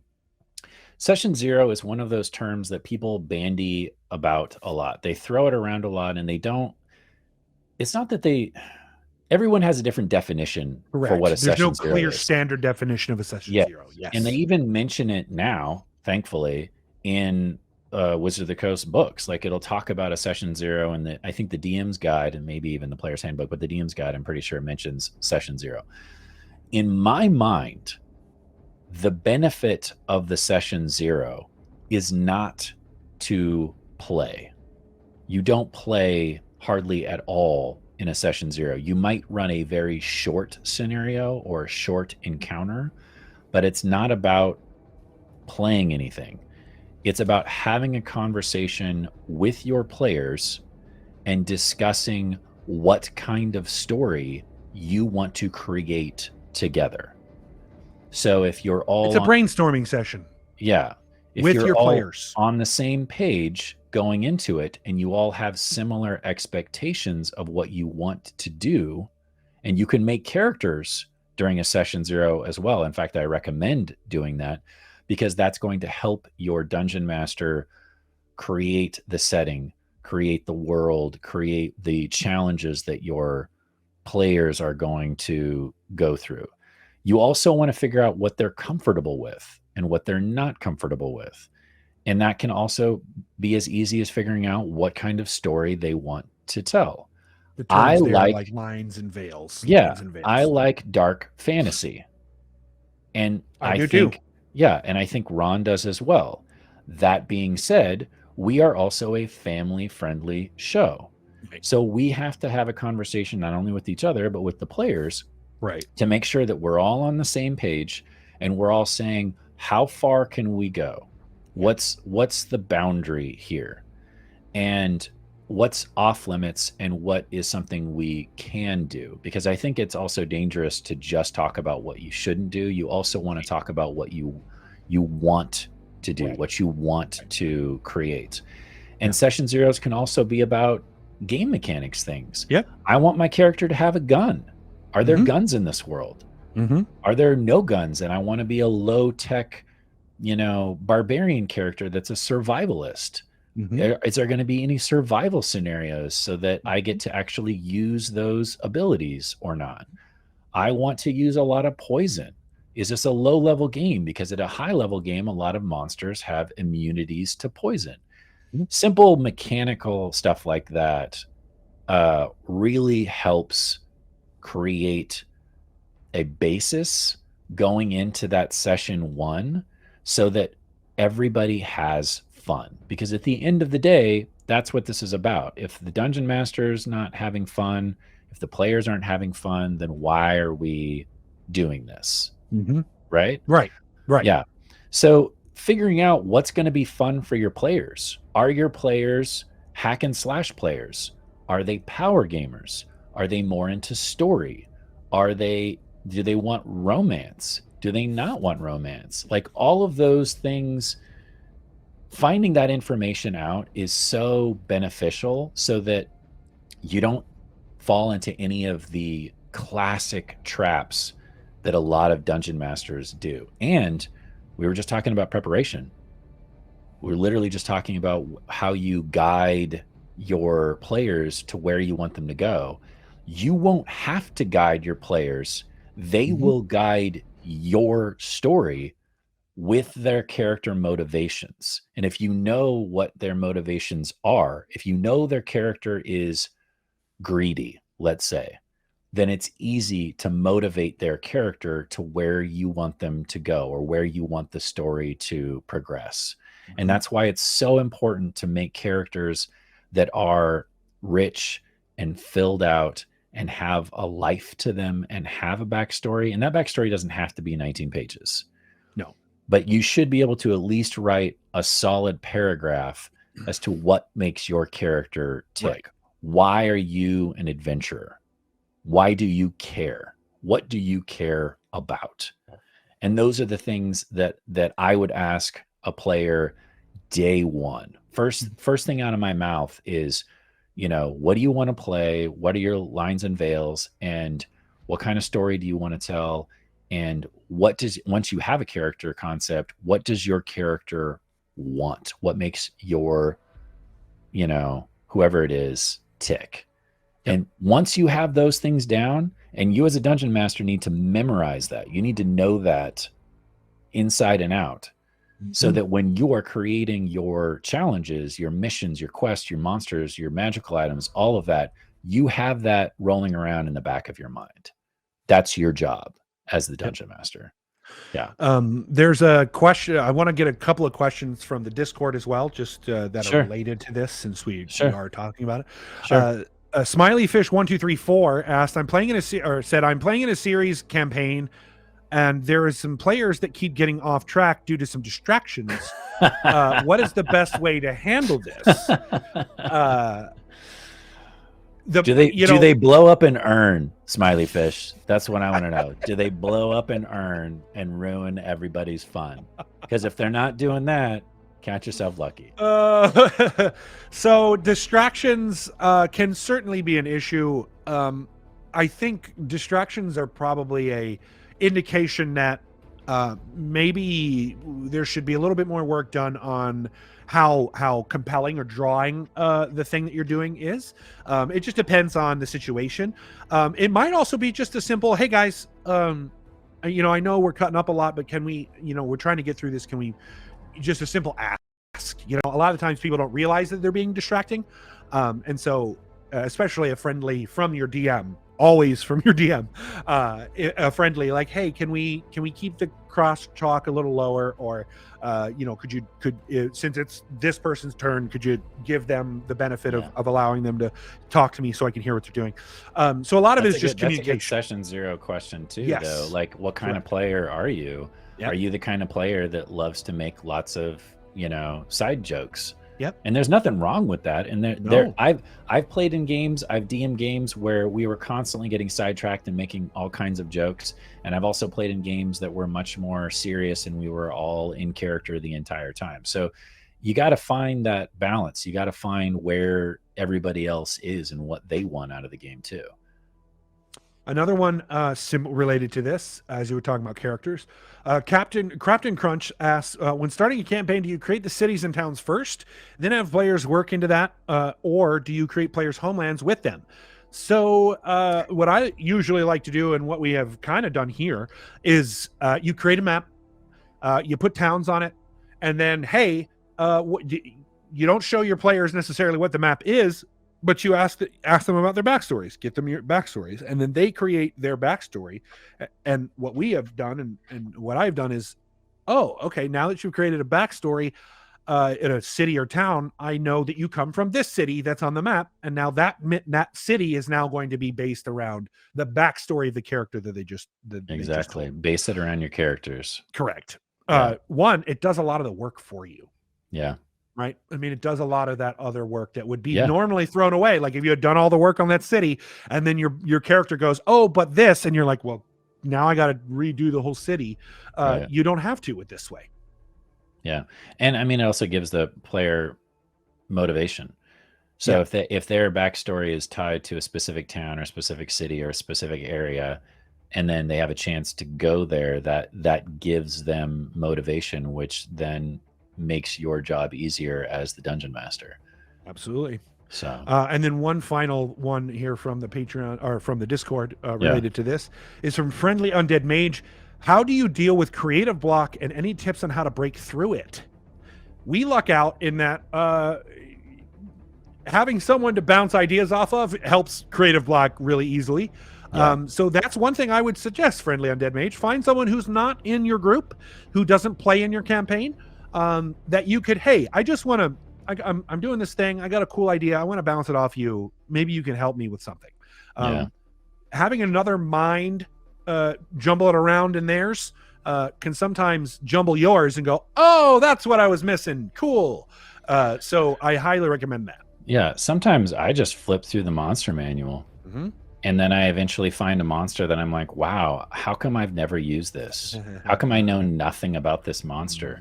And then I'll do a quick Google search or YouTube search on that monster and listen to a video. There's a bunch of lore YouTubes out there where they'll just talk about the lore of a monster.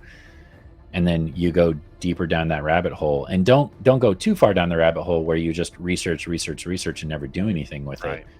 But take a couple notes, and then you can reverse engineer your writer's block. So you know that you want them to deal with a lich. Maybe they're not high enough power level yet, but you know that they're eventually going to deal with a lich. What so can maybe it's the lich's skull. Yeah, right. Or what are the lich's underlings? What are some common things that a lich could create or serve underneath them? Yeah, exactly. A vampire, a variety of things.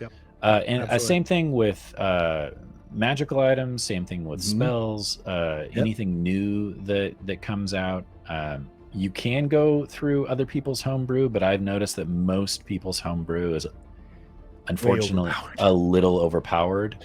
Yeah. And so you have to kind of take that with a grain of salt and maybe just tone it down some so that you can use it in your home game. Unless your home game is, if it's overpowered, high magic, high fantasy, then great. Go for it. I mean, that's what I have, like I've talked about before. I do that. I have a demigod campaign, and it is definitely overpowered.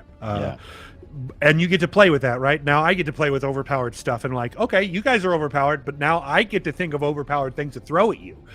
So it becomes, an interesting. It can become an interesting thing then, for sure. Yeah. I think.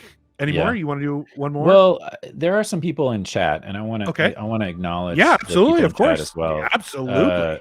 Zaraki Kinpachi, as a DM, would you allow a player to modify a class? Example, Eberron setting, a gnome with mark of scribing, wanting to be a wizard and learn every magic possible, but as he went into magic school, his talent with magic was always mediocre. Frustrated by this, he went into artificer school, and his goal is to create every single magic with gadget and invention. So therefore, would you allow an artificer in 5e to be able to use more spells than given in his spell list? Wow. So that's like 6 questions in one.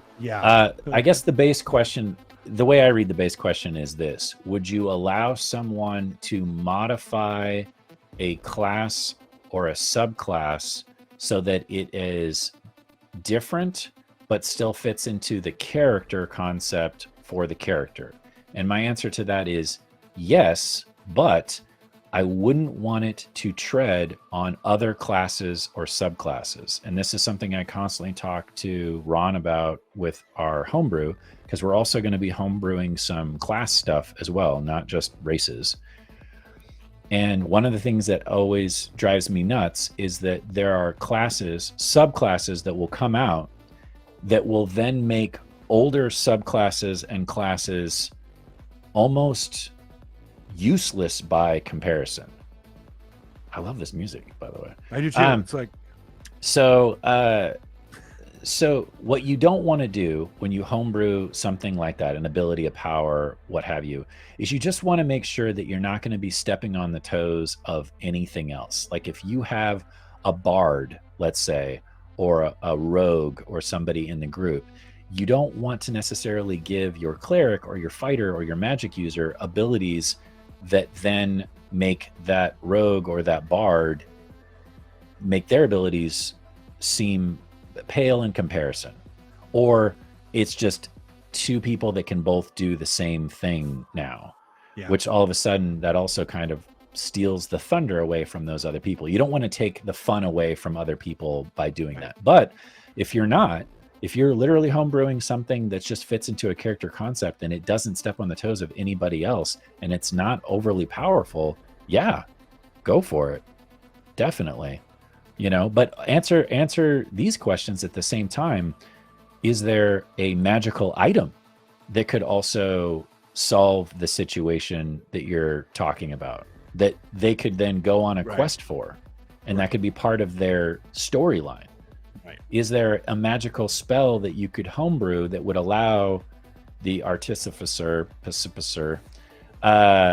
to cast a spell that's similar to a mage spell, and maybe they're only able to do it so many times per day or proficiency times per day or whatever. So I think there are ways to do that. I think the key there is, if you're going to do that, be very, very careful about not diluting the way classes feel. So not stealing too much, not kind of, oh, we have a bard, but we also have that thing over there that has abilities that are like a bard. Absolutely. That's why I think you haven't seen a whole lot of class expansions in 5e, just because it feels like they fit pretty well. I've seen some class concepts in third parties like the Warden, which feels like a non-religious paladin most of the time. I've seen things like the Summoner, which are more like wizards, but they focus on summoning spells. So there's a lot of other classes where they could fit, but really those things already exist. You can have a fighter, you can have a paladin, you can have a wizard. So it comes down to, something's got to feel unique enough to be like, okay, that's a class, like, because there's so many options there that you could do, that kind of stuff. So, and the real question is, can you just reskin something? Right. That's what I mean, right? Can you just reskin that thing? So we are absolutely already doing that, already working on some subclasses for our characters. Not enough yet to say, or maybe if you stick around after intermission, maybe, but probably not enough to say just yet. But I think that takes us right into intermission now, Mr. Jarred. So we didn't get a chance to make the town/city, which is a bummer, but that is something that we could do. We could still do in the second half of the show, and maybe bump some other things further down the line if necessary. Because I do want to do that with chat. And the Carson, I did see your question. It's a great question. Post it again when we get back from intermission. For sure. All right, thank you everybody for joining us so far. We'll be back after a quick intermission. We'll see you when you return. And Morgan, Jessica, Katie, get out of here. Yeah, spoiler time. Spoiler time soon. We'll see you after the intermission.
And we're back. I scarfed down a Caesar chicken salad. And I started eating soft and juicy mango from Trader Joe's. Oh, I'm a big fan of that mango, man. We're gonna snack on. Yeah. Snack. Yeah, I thought about grabbing a drink, but we got way too much. Gotta going concentrate. On. gotta focus. Gotta stay focused. We're focused, Ron. Focus. Yeah, gotta stay focused. All right. So welcome back. Thank you. We are just to catch you up if you're new or if you're just joining us. We are the Dungeon Run. The Dungeon Run. That's correct. We are the Dungeon Run. I am your new co-DM, Ron Ogden. Woo! And I'm Jarred Kjack. Woo! Also the other co-DM, in case you didn't know. This is the secret room portion of the show. Secrets. So Morgan, Jessica, and Katie, get the F out. Get out of here. You go now, you get. Oh, look, we got the secret room. Look, we're in a secret room. Nice. I like it.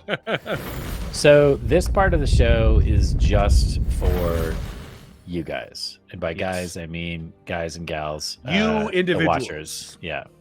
Guys, gals, gentle days. Carson and Dasmir, I see your questions. Let me do this. Then we will get to questions. Then repost your question, and then I will answer it. I promise. Okay. So before Sean shows you the art from JP Kubert, which again is only phase 1, and this has not been seen by the player characters, nor will it be seen by the player characters until a much later date, because we're literally going to be taking things that the player characters give us, their backstory and who they are and what race they're playing and all that jazz, and incorporating that into our world. And we want you to know that. We want you to know that the things that they are giving us, the things that you are giving us, we're going to incorporate as much of that stuff as possible, because this is all about the interaction. We're still going to be doing some form of digital interaction, force of good, force of evil, advantages, disadvantages. We will probably morph that in some way to fit our show, but it will still be a thing. It will still be there. And we might even find new ways to incorporate those things. But without any further ado, Ron, shall we read the blurb that I wrote? Yes. That I all of a sudden can't find. Hold on. now I can't find it. See, I'm not the one who's disorganized now because I'm ready. I got it. Okay. You ready? Yep. Okay. I have the first line, right? Or is that's not bolded? That's intentionally bolded because it's the title. Oh, got it. Yeah. Go ahead. So I'll do it. The Forgotten Isle. Children, gather round for warmth and listen very closely. Let me weave you the tale of the long forgotten island. Not far from here, floating between the vast Vanwa Ocean with its spinning deep, dark, cobalt blue waters, and the Rasa Ocean, frothing and roiling with a tempest's heartbeat, lay a small lost island. Dual in its very nature, and dual in the fact that there is both a North and South Island, separated by turbulent storms and fierce seas. The North Isle is called Toss, crawling with raw primal energy, fierce in its people's spiritual beliefs, a realm teeming with environmental dangers that would force even the most experienced ranger to his knees. A gritty, harsh landscape bursting with titanic glaciers, sheer cliffsides, windy plains, untamed wilds, and stinking dank swamps.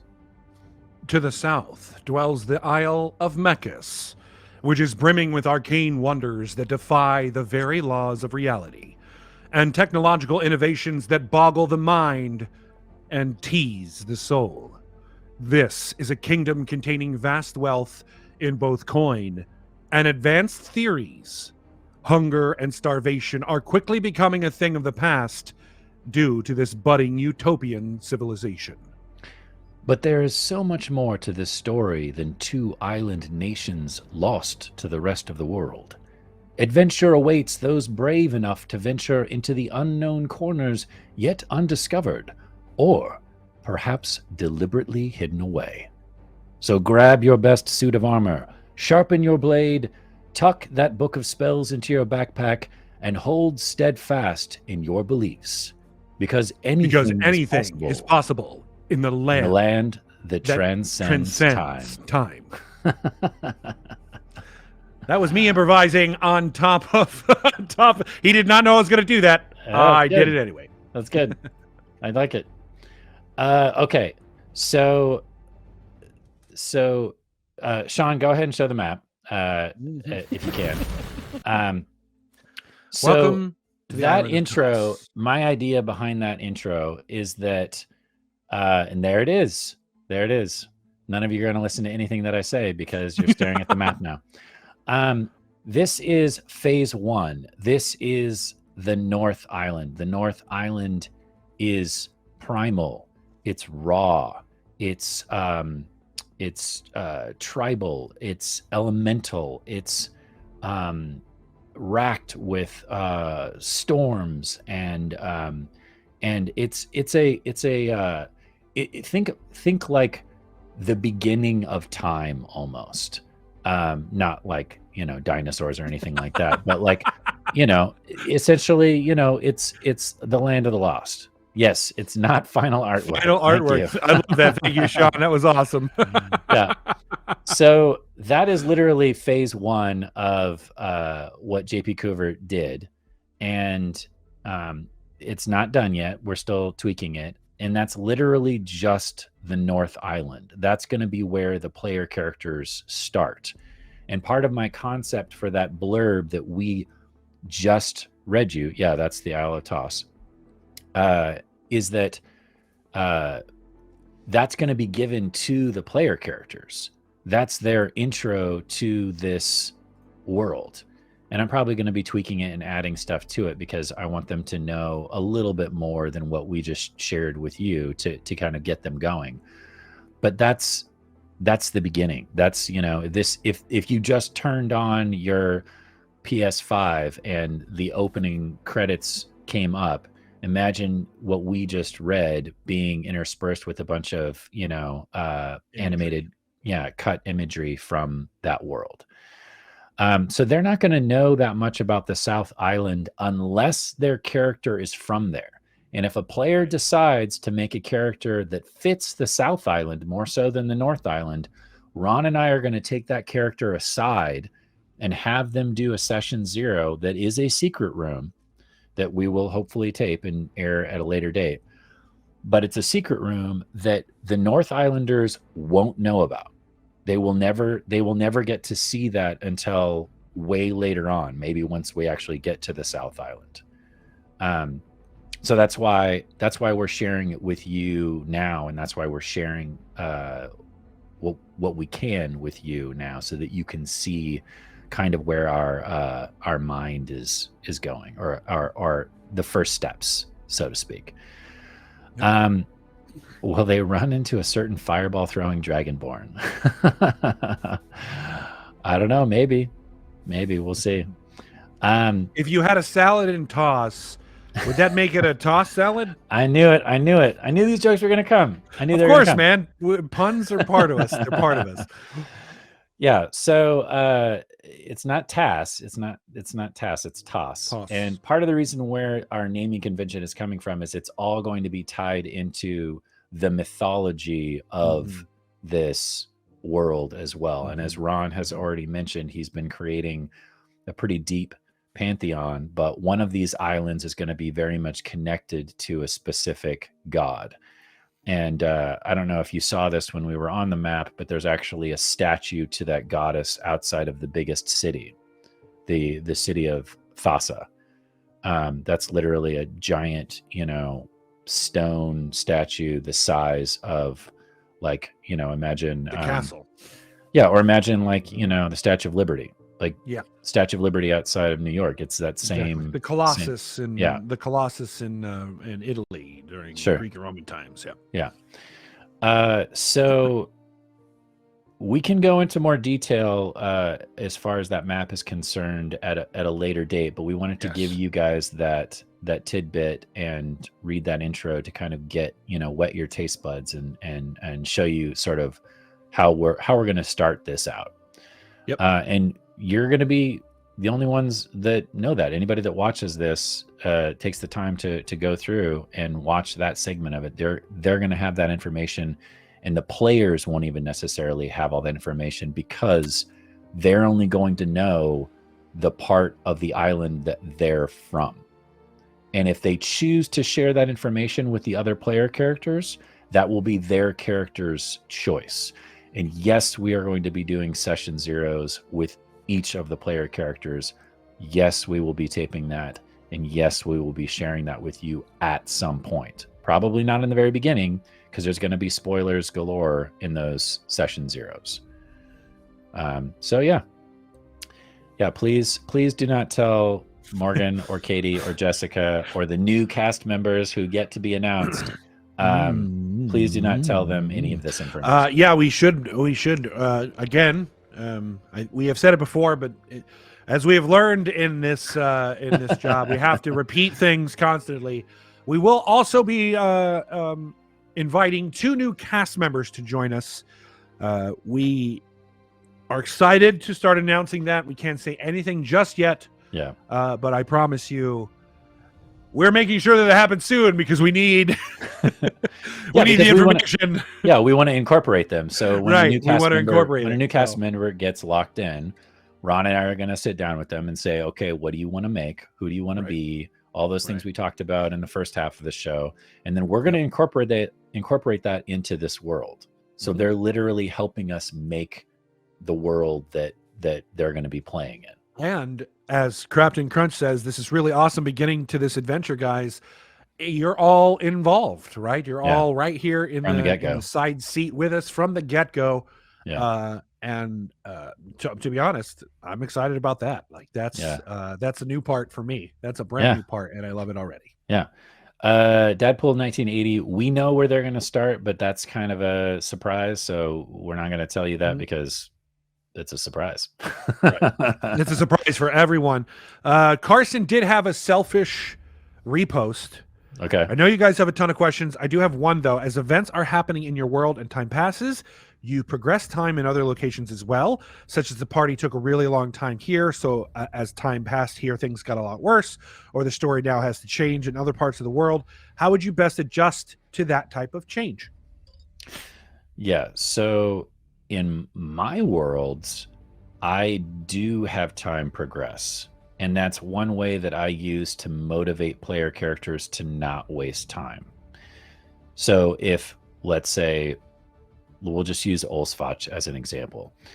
If Civ leaves Olsvach and bad stuff went down before he left, and then he goes and adventures for 2 months with these other player characters, and then we go back to Olsvach, the repercussions of whatever happened in Olsvach by the time we get back, and they've had 2 months to figure those things out or to settle those things out or for it to build or blow up or fall apart, that will occur so that when they finally get back to that town, then yes, it will definitely, time will have passed and things will have changed. But that's a great way to motivate your player characters. That's really an easy way for you to go, hey, just know every day that you guys take to just kind of hang out and craft and hang out at the tavern and make some side money or whatever, that's another day that the bad guys get to plan, or they get to, attack or build up their army or build up their weapons and power and what have you. So that's a good question. I'm similar in my worlds. I think in order to give your players a feeling of a living world that has consequences, you kind of have to do that. Now, you don't have to be super specific because it's not like all towns know what's happening everywhere all the time, always. But specific ones that you've been to, ones that are already already part of the story, those towns you'll need to take into account what's happened since they left. And a lot of that can also be used for your advantage to further your storytelling if they ever decide to return to those towns. Yeah. So that's like really when important we return to Turles. Correct. Exactly. Yeah. Yep. So David Exactly. Jolly, this is the last of our Patreon questions, and I definitely want to get all these finished. I am mostly interested in the efforts needed to create your own world. How do you know you are ready to start? I would just start building immediately. I mean, you could do it on your own and not necessarily show it to anybody, and just have it in your back pocket. What do you need to start? One could take a year and not have enough detail, or you can build it as you go. And then the second part, my personal take is the DM sets the stage, the players write the story, but how do you tie the backgrounds into the stage well enough to give the players what they need to write a good story? I think I get where David Jolly is. Yeah, I think I get where he's going. Of course. So what I think he's asking is, how much pre-planning do you need to do, and how much do you let the players give you what you have to work with? And we've already been talking about this quite a bit, so I won't go into too much detail. But one thing that I will say is that you can always spend more time on details. You can always spend more time creating and fleshing out things that you may or may not ever, like any art form. Yeah. So you can spend years creating and never starting. So what my recommendation is I like to think of it as a skeleton. I create the bones. Yep. I don't put any flesh or any skin or any hair or anything else on it. I just have the bones. And then I let the players inform me on how those bones connect, but also how to flesh it out. How to put meat. Yeah, exactly. Literally and figuratively. Yep. So once I have the basics, and I mean the basics, then I feel comfortable enough to start. And it's almost like there's a fire that gets ignited after that first session, because most of the time players come with all kinds of cool ideas that they throw at you and at each other. Choices. They make choices. Exactly. And you just have to catch all of those as much as you can, take notes while you're doing it and take notes afterwards, and then use those to then go back in and trickle those into the bones of the story that you already have built out. And you might have to say goodbye to your darlings. That's a big tip. A big tip that I had to learn the hard way is that you never want to force players into a specific storyline. You never want to say there's impassable woods or mountains on either side and you have to do this thing. You never want them to feel that way, for sure, whether you're steering them or not. You don't It is often this is often referred to as be willing to kill your darlings. Yeah, exactly. Yeah. So if you have something that you really badly want to have happen, no matter how badly you want to have that thing occur, let it go. Yep. Be willing to let it go. And like I said earlier in the show, save it. Yep. Save it. You never know when you are going to be able to use it. Exactly. Yep. Reapply it. Yep. And absolutely. Worst case scenario, you could always use it in a one shot. That's exactly right. You know? Yeah, dude, I know exactly. Like just random thoughts sometimes. I'll write them down and later on I'll look at it like 6 months later. I'm like, ooh. Yeah. Ooh. Yeah. Yeah. Yep. Yeah. I recently ran a one shot for some friends where it was literally just them slaying a dragon. And it was because I realized I had never run a game where players had slayed a dragon. Yeah. Slain a dragon. And so I just wanted to do that. That was the whole concept behind it. I just wanted to do that. And it was a ton of fun. was a lot of work because dragons are powerful, and so they had to make higher level characters, and I had to like, you know, do those computations without having built up their characters and know what they're even capable of. So it was a ton of work for a one shot, but it also gave me a ton of things to work with and ideas to keep in my back pocket for a campaign. Mm-hmm. So maybe there's going to be a dragon at some point in this campaign. Maybe there's going to be a monster that is like a dragon, or a morphed version of a dragon, or a morphed version of a drake or a werven or something, or a hydra. Any of those things are possible. Dragon, but because I have that experience of running that one shot, now I kind of know what to expect to a degree. You know, now that you mention it, the amount of D&D I've played, there's been a lot of dungeons and not so many dragons. It's one of the reasons why Dragonborn right. went from being one of the least popular races to one of the most popular, because Fizzbands came out and it was just like dragon. Yep. Yeah. Yep. Those were great questions. Thank you, Patreon. Thank you so much. I really appreciate you guys taking the time to dive deep in and ask those burning questions that you may have.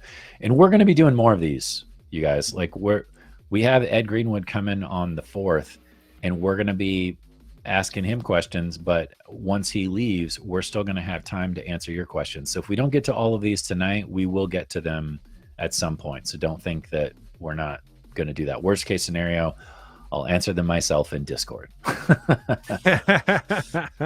All right, so we got a couple of Discord questions that I want to get to. Okay. AG McLeod asks, how do you review and vet the storylines that you come up with in terms of validating if the story feels engaging? A lot of that is, throwing them back and forth between each other, between Jared and I. Hey, Jared had an idea about this story concept. What do you think? Oh, well, that's weak, but this is strong. Ooh, I like that. Ooh. So that's how we have experienced it so far. But also, for me, I have a group of friends that DM.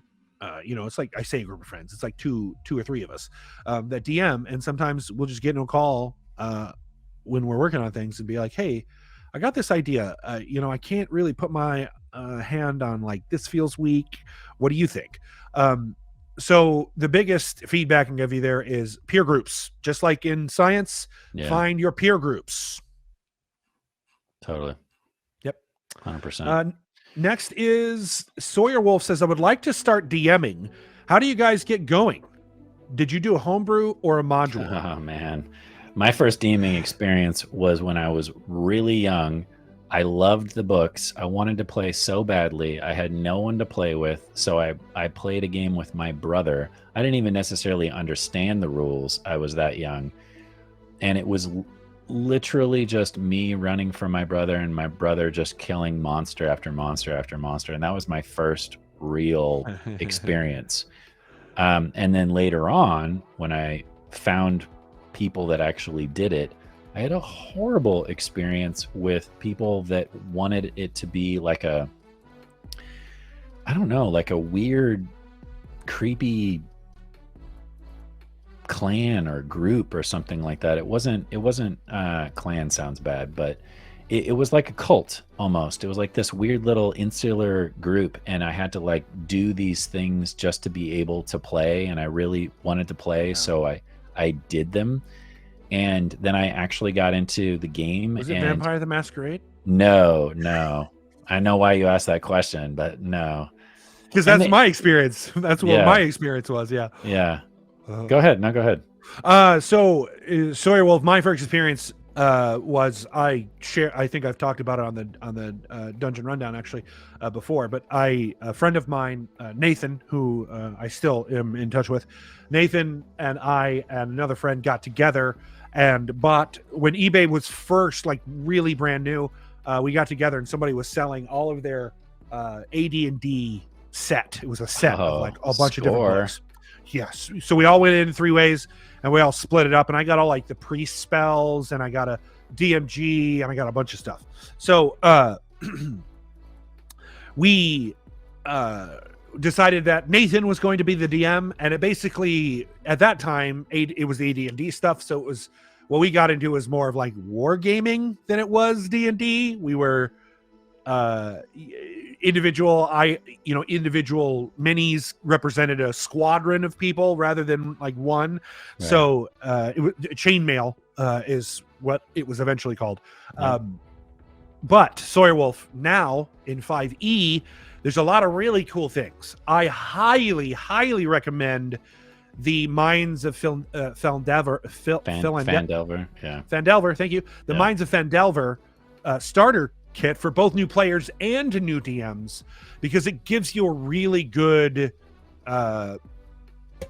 wide spectrum of what's possible with D&D, and it's a good story and it's fun. Good job. They do a really good job with it. Yeah, they did a really good job of that. So I highly recommend that one as a first run. And that's a module. That's a pre-written module. That's a pre-written. So that's really what I'm telling you is pre-written, and modules, specifically ones that are set for that kind of thing, are absolutely your best place to go. And then it's like anything else, spending time doing it, practicing, learning from people that you're inspired by, expanding your knowledge on other DMs in the industry, and getting a large, I would say, diverse viewpoint on this stuff is very important, especially for now that there's so many online places to game as well. It's so much easier now to find people, even if it's online, and granted in person is better, but even if it's online and you're just a player, you're going to learn very quickly what you like and what you dislike and what's going to work well for you and your group. And it's part of the reason why I actually wrote a role-playing system, was because I learned very early on that for me, it was all about the storytelling and less about the mechanics. And I had friends that were actors and improvisers that wanted to play, but they're not math people, they're not rules people, they're not going to sit there and read a player's handbook. They just weren't going to do it. And I realized that, but I still wanted to play. So I wrote a system that was simplified, but still had enough going on with it to where there were still dice and chance that helped decide outcomes in certain situations. And then I let them run free. I let their minds go wild when it came to what they wanted to do and their character concept. And it was very basic as far as like races and attributes and skills. And it was also a skill-based game where you could play a troll who was a magic user who wore metal armor, and all of that was fine because you were still just rolling these set dice, and the skill was more important than things were tied to attributes, but it wasn't like even in 5th edition, if you have a 20 in an attribute, that means you're going to be very good at certain skills, regardless of if you have a proficiency in that skill or not. So it was a little bit more skill based. And there are RPGs out there like Call of Cthulhu where it's all primarily skill based. Like how good you are in a skill means how good you are at doing the things that you want to do in that game. So don't feel like you have to do like that too.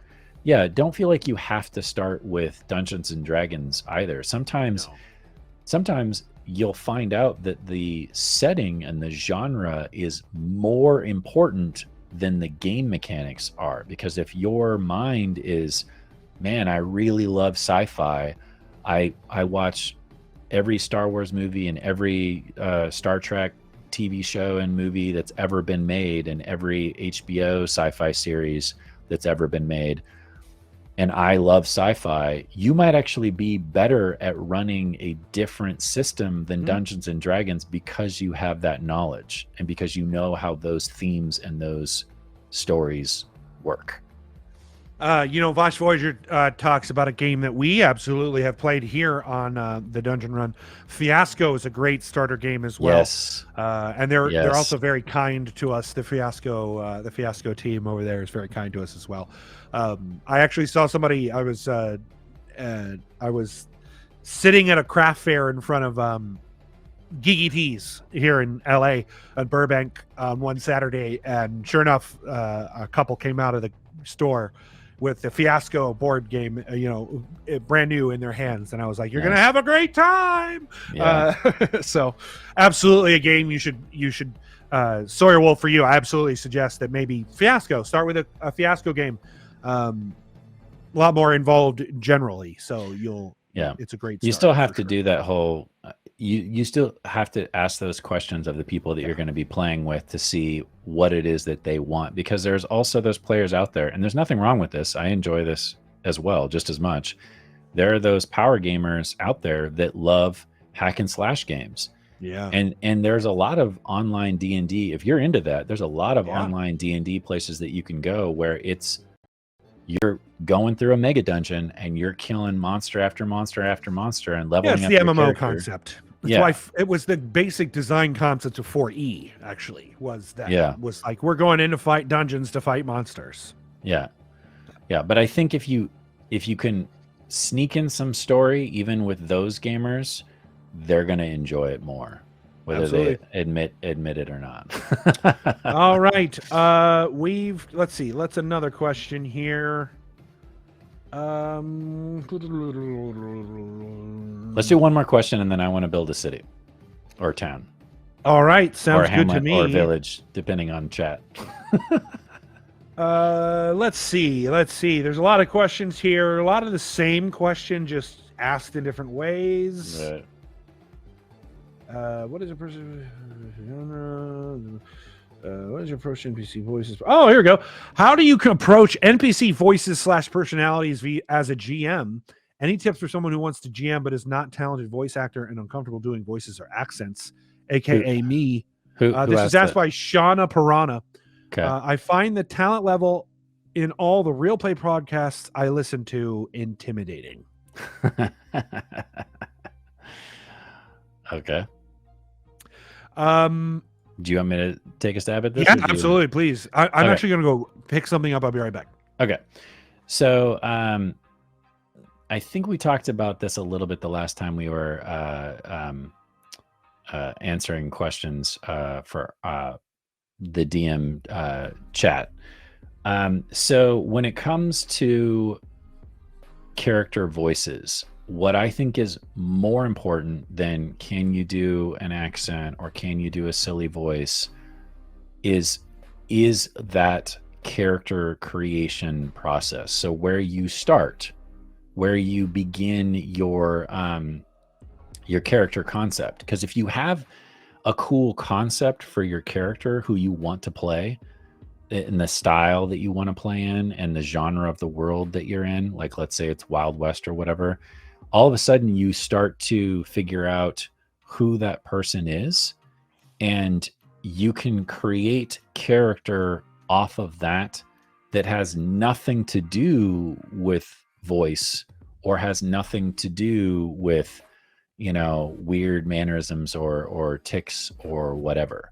And if that character is closer to who you are, it will be that much easier. But don't be afraid to play against type, to make that character, especially if that's what you want to do, if you want to experiment, make that character that is the polar opposite of who you are as well, because that's going to stretch your capabilities and make you more comfortable in making choices in the long run.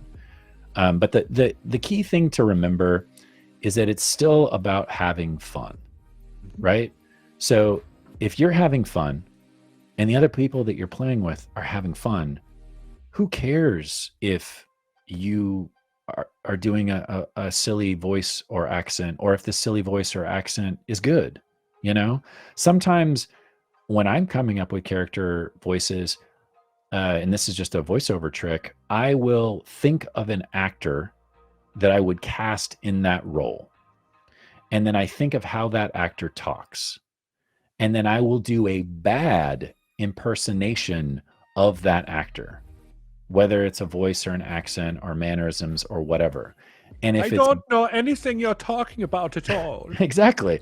And even if you're bad at doing the accent, it's great, because then it makes it that much harder for everybody else to guess who you're doing an impersonation of.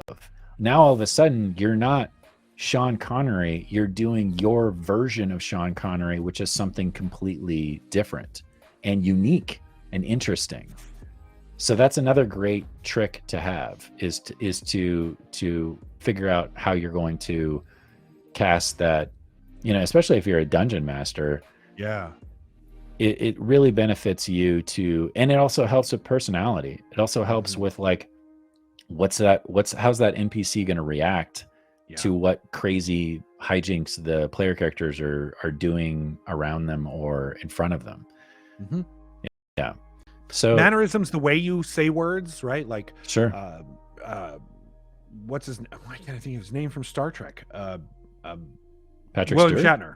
Oh, Shatner. Yeah. He's got a very like the dramatic stilted start pauses. and stop, dramatic stilted pauses kind of stuff. You can do things like that in your own voice that will automatically make people realize that that's a different character. And don't underestimate going into your bathroom, looking at yourself in the mirror and just playing with your own vocal instrument. The only reason I came about with Red, for example, hi, it's lovely to see you. It's been a long time. I hope you're okay, is because I was voicing my dog Karma and I needed a voice for that reason. And I was in the bathroom and just playing with lows and highs. At first I wanted Karma to be very low, like, how you doing? Yeah. But I was like, that doesn't fit Karma. That's not her. And so as you see her, and for me, it was observing her, like just watching how she reacts. And then thinking, well, how does that come about? And all of that came about because I decided to try Winnie the Pooh. Right? Yeah. It was a bad impersonation of Winnie the Pooh. Yeah. That's great. Oh, Piglet. I love it. So, it just goes right into what you're saying is like, bad impressions may sound bad to your ear, but when it's not that thing that you're trying to impersonate, people won't even know. And it'll just be like, ooh. Yeah. And, attitude makes a big difference. Mannerisms make a big difference. Props can make a big difference. How you dress, if you're a player character, how you dress informs everything. Whether you wear makeup or not, or, any of that kind of stuff. Like a lot of things, like, adding fake scars, especially as you're an actor, like that adds so much to your abilities to change and modify yourself. To fit is really and I don't even think that gets into the realm of LARPing. That's just immersion, right? Yep. And one thing LARPing is just immersion to its extent, to its furthest extent. So I don't know if you've ever LARPed, Jared. Yeah, great. Yeah. So then full makeup, everything. I worked at a Ren Fair. Okay. Well, yeah, for sure. But Ren Fair is a little different than LARPing, though. You're playing the same character the entire time. That's true. That's absolutely true. That's true.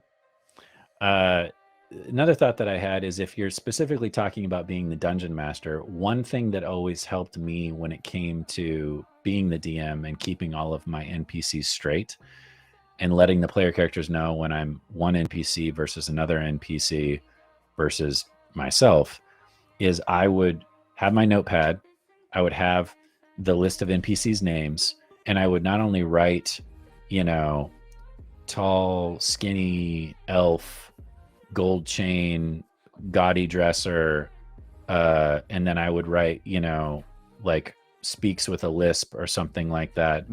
And so what that does is it creates a mental image and then gives me one little physical trick or one little vocal trick to tie into that character. And what that does for your player characters is it lets them know, okay, you're talking to this elf versus talking to this dwarf versus talking to this human. So it that does help. Being able to differentiate between them, it makes things flow a lot more, so that you're not having to say, okay, now you're going to talk to so-and-so and pull them out of the immersion of the scene. Yeah, and I think that bad impression helps that too, right? Again, just gives you a mental note, like, oh, that's where the vocal range of that character comes from. Yeah. I did want to jump back a little bit to tools that new DMs can use. Sure. You don't have to create everything. In fact, you probably shouldn't. because there's In so the much stuff beginning, out there. especially. Yeah, especially in the beginning, because there's so much out there that can help you. You know, and any art writer and artist or anyone will tell you, don't reinvent the wheel. Doesn't make any sense. Like, don't do that. So I use things often like this. Random tables quests. These are done by a person called Matt Davids that I found online. It's just a book of quests if you're looking for a one-shot idea, or if you want to take your friends on a side quest that you haven't done. Here's a list of them. And then I look at them, modify them to fit my own campaigns if I'm using them that way, or for one shot, they're perfect that way. Same with the book of random tables. This is a bunch of random tables of monsters, items, things found in a tavern, so on and so forth. One I found recently, a great little series of books that I found recently called the Game Master's Book of. There's a couple of them now. These things are very heavy. This is the Game Master's Book of Random Encounters. There's literally hundreds of random encounters in here that you could pull from if you needed to. And then another one that I really love is the Game Master's Book of Non-Player Characters. Again, another one of, if you just need a random NPC sometime and you don't want to go through the whole process of creating them from scratch, grab yourself one. So these are over 500 plus unique individuals. So they've got another one coming out in June that's like spells or puzzles, which I think is going to be pretty cool as well. So, you know, there's a lot of tools out there at your disposal for you to rely on to help you learn. Yeah, you also don't have to like buy all these books. Like you can also literally like Google some of this stuff, and there's tons of free forums and people just posting free stuff on like Dungeon Wiki and what have you online. So you can find those books on Amazon. That's where I found them if you are looking for them. I like books, so eBay. For me, you know, eBay, you can buy them used. eBay's they're great on eBay. I like books, so for me, that's just how I buy literally every D&D book. So, you know, Carson's saying name generators are a lifesaver. I literally have a name generator on my phone. It's an app where you can literally punch in, you know, I need a random name for a dwarf. I need a random name for an orc. And now there's AI tools that you can literally help, you know, create entire storylines, you know, or nightmares.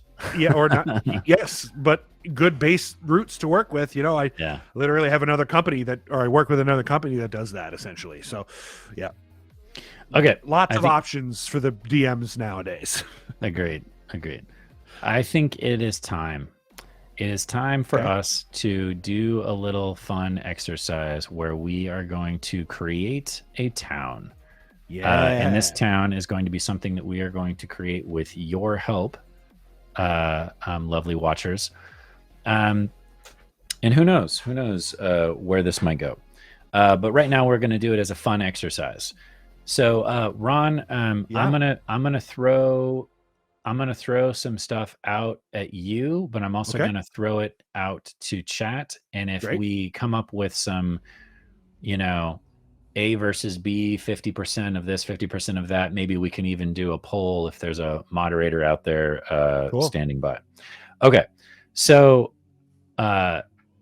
when Ron and I are creating our world or creating our map, the way we actually created the map, and we actually shot video of this, is that we laid out a huge mat. We threw the dice, a ton of Ron's dice onto that mat. Each dice had a number facing up, whether it was a D4 all the way through a D20. Oh, I can actually share that. List. Continue. Yeah. So that was the basics of the beginning of the map. So then we would trace it out. We would annotate what each thing was. So it's either a river or a lake or a town or a city or whatever, a capital, place of power, place of evil. And then we went through and we started creating those things, and we found themes and connections and geography tips. And that is where we started for our map. And we did that on the North Island and on the South Island. And it was surprising how many times that actually made sense with what we already had in our head, preconceived notions that we had of the type of story we wanted to tell and the themes that we wanted to use. It worked surprisingly well. Surprisingly well. Yeah, so that's a great way if you want to do like a full world. But let's narrow it down for the purposes of this exercise where we're just going to do one town in that realm or world. And what I need first thing from chat is I would like to know population. How many people do you want in this town? And you can throw out any number you want. Just realize that it is a medieval town, so it's probably not going to be, you know, 1 million or more like it is here. And also, we can. If you can, Sean, I'm ready to share the table there. Great, that'll give them some time to post numbers. Right, exactly what I was thinking. So 3, this was 5,500, 357, 4,800, 500, 1,500. Okay. All right. So this was the map features table that I created for our rolling of our map. As you can see, all 1s associated to grasslands, 2s to forests, 3s to lakes, 4 to mountains, 5 to rivers, 6 to desert. And as you can see, D4s, D6. The less numbers on the die that we had, the more likely they were a thing that existed. So we threw more D4s than we threw of D6s and so on, so forth down the line. You can see that we're 7 and 8s, and then on D20, 7 and 9s were special. So we added some unique flair to the map. And then in 9 and 10, on a D10, that was a hamlet and a town. And then on a D12 is when you start to get your towns and capitals. As you can see, the D20 had a range rather than single individual numbers. And then if you rolled a nat 20, that was a source of power. If you rolled a nat 1, that was an ancient evil. And then a D10 would be a portal. If you rolled a 10 on a D20, that would be a portal. Surprisingly, not so many of those, despite it being the average number you're supposed to roll. But then we also threw the D100 once or twice to give us a little bit more of flavor craziness for the source of powers and ancient evils. Yeah, there's definitely some places on both the North Island and the South Island where I'm like, wow, I feel sorry for the player characters already. That is a horrible place. It's gotta be a horrible place. Yeah. Whoopsie. Yeah. So feel free to use this for your own world creation. Modify it as you see fit. There's plenty of map features here that I didn't include. You can include more biomes if you wanted that. What we kind of did was places where like biome things fell together. We'd be like, ooh, a river desert, maybe that's an oasis, or a lake desert is maybe an oasis. Yeah, we combined terrains. We combined a lot of things like that. Swamplands to get magma fields, to get all these different types of biomes that we wanted to achieve. But that was just our choice that we made on the fly. It is totally up to you. This is a very common way nowadays that I've seen to do. So basically get yourself a wet erase map, throw some dice on it, get a wet erase marker and draw around it, and then start putting little symbols on the areas where the dice and are. we used a ton of dice and we ended up scraping some of the dice off, but you can use as many or as few as you want depending on how barren or how spread out your world is. Absolutely. So I noticed a lot of people posting around 500, exactly 500, 501. So I'm going to say that our town for now is around 500-ish people, give or take, 40 or 50 people. That in clearly either direction. falls within the town limit. It's large enough that it's not a hamlet, and small enough that it's not really a capital. So just bear that in mind for the questions moving forward, that's how many people we have. So when I start asking about other portions of this town, you don't go too buck wild with David Genpro says, we built this city. Yes, you are building a city. We built this city on ancient evil. We built this city. Just for you. We've lost wrong. Okay. So the next thing that I always like to sneak in for a town, because it's important to figure out why this town is there, what it does, what it produces, what it brings in, and what it sends out. So I'd like some suggestions for trade. What's the trade going into this town and the trade going out? So imports, exports, what do they create? What do they craft? If you want to get into it, I got fur Sean, trade. I got harbor. We can go back to our 2-shot of you. I got mining town. Can. Thank you, sir. Hemp. Fish. Yeah. Let's talk a little bit about that. Like, what kind of town has 5? Scrimshaw. What Scrimshaw kind of town Pilsner? I love that beer. What kind of town would what kind of with 500 people? What kind of jobs and at that level you can't have something like an engineering, right? That town is not outputting technology. Probably you need more than 500 people to start getting that type of level of technology. Like if you wanted to, a wizard's tower might have 5 people, right? Like because they're wizards. But if you want something, there are certain jobs and certain outputs that would not fit with a 500 town per. I love green slime farmers. Gord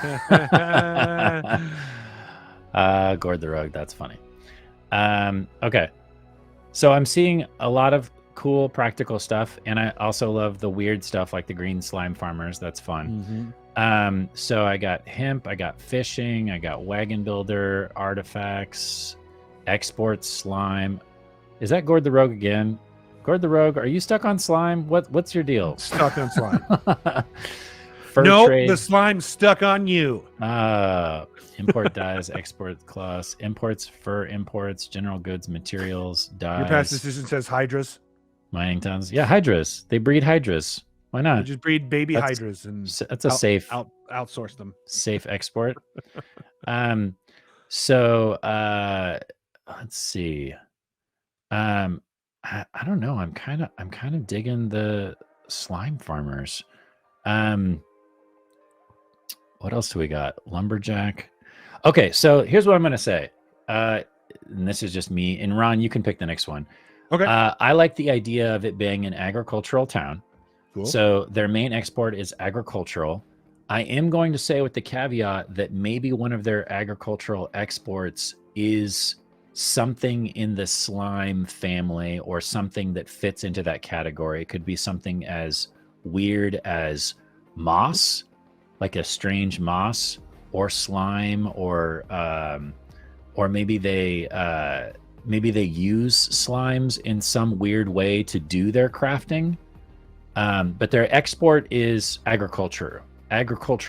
So their import, I'm going to say, because they're agricultural, they're going to need someone to help them craft the tools to do agriculture. So they're going to be importing their wood and importing their tools to be able to take care of whatever that may be. Soylent Green. There you go. There it is. Okay. So that's their trade. Export is food or agriculture. And then their import is tools, wood, metals, etc. Okay. So the next one that, Ron, you can pick out of everybody's ideas and suggestions, slime adhesives. Right. I love that. Is religion. Elminster's Clue. The religion, the primary religion of this town. Are they religious? Are they not religious? What do they worship? Who do they worship? What type of religious are they? Exactly. So anything to do with spirituality, you can throw out those ideas. Gord the Rogue says polytheistic. That's great. You're probably going to find that in any kind of agricultural for sure. Yeah. I mean, there's also a god of agriculture, so that could be an obvious choice. Right. Ancestral worship. Okay. I'm not gonna write anything down until you tell me to, Ron. Druidic cult of sorts. Okay. Yeah, somebody said the god of agriculture, the god of oozes, animals, slime god. No religion. They only worship the green slime farmers. Ganador culture, slime god. Agnostic. Maybe I like that one, actually. I like that one a lot. Maybe it's a city in which they are very specific about you get to choose whatever. It's agnostic. So the religion is that there isn't like a specific religion. It's just kind of whatever you want. Correct. Okay. Agnostic. Do you want to put any more caveats on that? Any more notes? No, I like that one. I like that they're not atheistic. No, not atheistic. Okay. Not no gods. It's in that there is no rules about what gods you can believe in. So there's a little bit of everything. Right. Okay. It's a mix. Okay. Cool. That works well because then you can have, I do like Lesbian Wolf. I do like Lesbian Wolf's suggestion that they would be highly superstitious. Highly superstitious. Okay. All right. I do like that one. Thank you, Lesbian Wolf. Good one. Okay. So the next, and this is, you guys can do this in a different order. This is just what we're doing for tonight's exercise. We started with population, we went to trade, and we went to religion. You can do it in a different order if you want. Although population is usually a good place to start. Yes. Especially what kinds, or like refugees or not, or all that kind of stuff. So something that I pulled from the Dungeon Master's Guide is a building of note. So a building or buildings, or maybe a form of architecture, or a single specific building that sticks out in this town, or maybe the player characters can go there at some point, or an important NPC dwells in that single building. So we have Slime Spa, Slime Cave. Ron, you can pick this one too. This is a building of note. I think because we have so recap the town for me so far. Right now, the town is 500-ish people. The main export is that they have some kind of food or agriculture that revolves around it just revolves around food, but slimes are somehow attached to that. The import is the tools, so the tools that they need, wood, metal, what have you, because they don't make them themselves, they just use them. And then their religion is that they're agnostic. They're a mix of different religions, but they are superstitious people. Okay. So now we need a building. Now we need a building. Let's see. Somebody said burnt down library. Cairn on a cliffside. Ooh, astronomical megaliths. I'd like this one because it fits well. A farmer's market. Farmer's market. Okay. That people travel from other cities to come to. Okay. And it fits into the whole agricultural thing. Exactly. Okay. I like it. And maybe one or two of them sell slime. For sure. You've got your red slime farmer, and you've got your green slime farmer, and you've got your blue slime farmer. Yeah. Yeah. This is fun. And they get into a lot of fights because, of course, green slime is way superior to red slime. Oh yeah. I mean, green slime's the original. Yep. And then there's a secret underground black ooze farmer. You're getting ahead of me here. I know. I'm sorry. My brain, my creativity. So that helps me choose. That helps me choose where we're going next, which is the current struggle that this town is facing. What is the problem in this town? What is the strife? What is the conflict? What is the issue that the town is suffering from? And that can be external or it can be internal for the town. Current struggle. Current struggle. Go ahead and read off some of the ideas that people are coming up with. Slime wars, monster incursion, trade route breakdown, salt monsters in the sewer. One of the slimes becomes sentient. Okay. There's a strong anti-slime movement. Slime gods attacking. So just so people know, like the examples that they would have in like the Dungeon Master Guide and what have you is that maybe there's an infestation, or maybe there's a drought, or maybe the political people are, I didn't do this, Just Jules. I didn't do this. All I did was choose slime from Gord the Rogue. Maybe there's a political, like in Olsvach, you know how there's like oligarchy and political structure, and there's an upper class and a lower class and what have you. That's a perfect example. So slime lives matters. People addicted to slime, to pink slime. Addiction. That's I like maybe. that. You like that? I like that one. People, are they addicted to slime, or are they just addicted to something? No, I think maybe they're, I don't know. Addiction is hard. Yeah. I mean, I don't want to get too dark. Yeah, for sure. Maybe it's maybe we can do like a thematic element on addiction. So maybe it's like mind control. Okay. Like touching a certain, maybe someone has introduced, there is a, well, let me see. Trying to think. Maybe I don't mind mind control, because mind control can mean so many things. Like there's what's doing the mind control. Why are they doing the mind control? Right. Exactly. I would say there's some group or nefarious group that has introduced a new type of slime, and it's started to affect the populace. Well, it doesn't have to be tied to slime. Okay. I like keeping some things open. Oh, okay. So why don't we just, for now, we'll say the current struggle is that someone is controlling other people's minds. Oh yeah, okay. So we'll keep it somewhat vague so that we can, maybe if there's a player character that's got something in their backstory where they did something they didn't know why they did it, we can tie in mind control to it or something. Okay. So we'll just say mind control. People are committing crimes in this town, and then they blame it on the fact that they were mind controlled, and they didn't have control over their own bodies, and they don't remember what happened.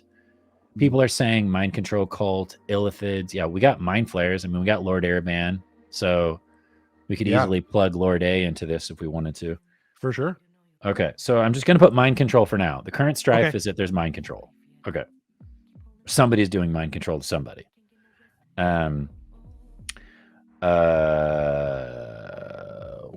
What else? I would like to do, the next one is, what are the primary races of people in this town?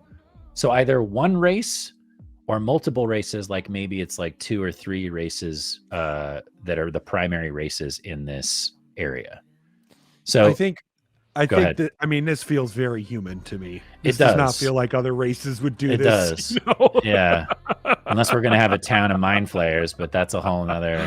Right. This feels like humans were like, it'd be a really great idea. Yeah. You know what can propagate on its own and you never really have to do anything? Now, if only we could, like, I don't know, eat it. Yeah. Yeah. Okay, so we got humans. I'll definitely put humans down. Maybe we'll add one more race in there. What's another race? Somebody said kobolds. I think kobolds might work too. Yeah. Kobolds would I work never would have thought of that. I wouldn't either. I mean, I would have think like goblins or, something to that effect. But kobolds. Yeah, but I kind of like kobolds better because why do kobolds live with humans? Why is that happening? Are they the ones that harvest the slime? And they sell it to the humans? Right. Are they the farmers? Maybe the original inventor of this particular type of agriculture is a kobold. Okay. So we got humans and kobolds. I think that's a good combo. Somebody said turtles. Turtles. Evil turtles. Evil turtles. Yeah. No, we're going to go with humans and kobolds for now. Okay. We kind of already answered this question, but notable traits like the architecture of the buildings. Is there like a specific geography in and around this town that we want to associate? Well, agriculture would probably be flat. Yeah. So maybe we'll skip. See, some of these, they start to make decisions because you've already made decisions, right? Right. Just to show you the power of this kind of creation. Right. Is your randomization starts to get less and less when you're making decisions because you're like, oh, this fits well. Yeah. So notable traits is pretty vague though. So what's a notable trait of this town other than the fact that they harvest these slimes or whatever creatures, and there's kobolds and there's humans and they're fairly agnostic? What's NGS Perry suggested stepped terraces. So the terrain is like, oh, you mean like rice fields? Like that kind of thing? That's what I thought when they said stepped terraces. Because it's agricultural. Right. But maybe they meant like literally terraces of buildings. Like you can, like there's a house, but then there's stairs that go up to the top of the house, and that's a terrace there. Oh, I see. A terrace on the buildings. Yeah, maybe. I mean, I don't know. I'm assuming. I'm not. I don't really know. NGS Perry, he said yeah to something. I don't know which one he said. Yeah. I will say this. Or they said yeah. I grew up in an agricultural town, so I love Cress. When you say this place stinks, everyone who lives there has no sense of smell. That's actually not that inaccurate. Yeah. That's actually very, very accurate. Same if you work in a town with like a paper mill. Yeah, exactly. Okay, so I have an idea. Let's combine the two.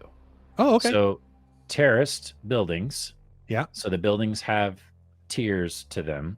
Right. And maybe you do that thing where, the more wealthy people live at the top, like we did in Old Svach, and the poor people live at the bottom. Right. So because, terraced buildings. Runoff.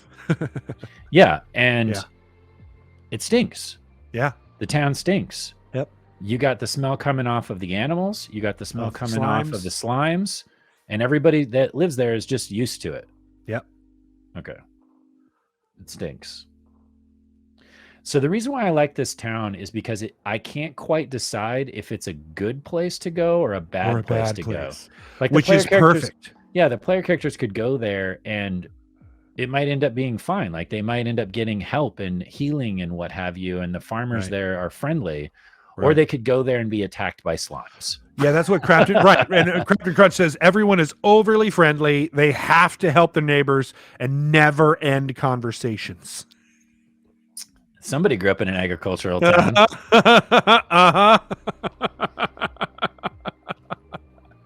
Okay.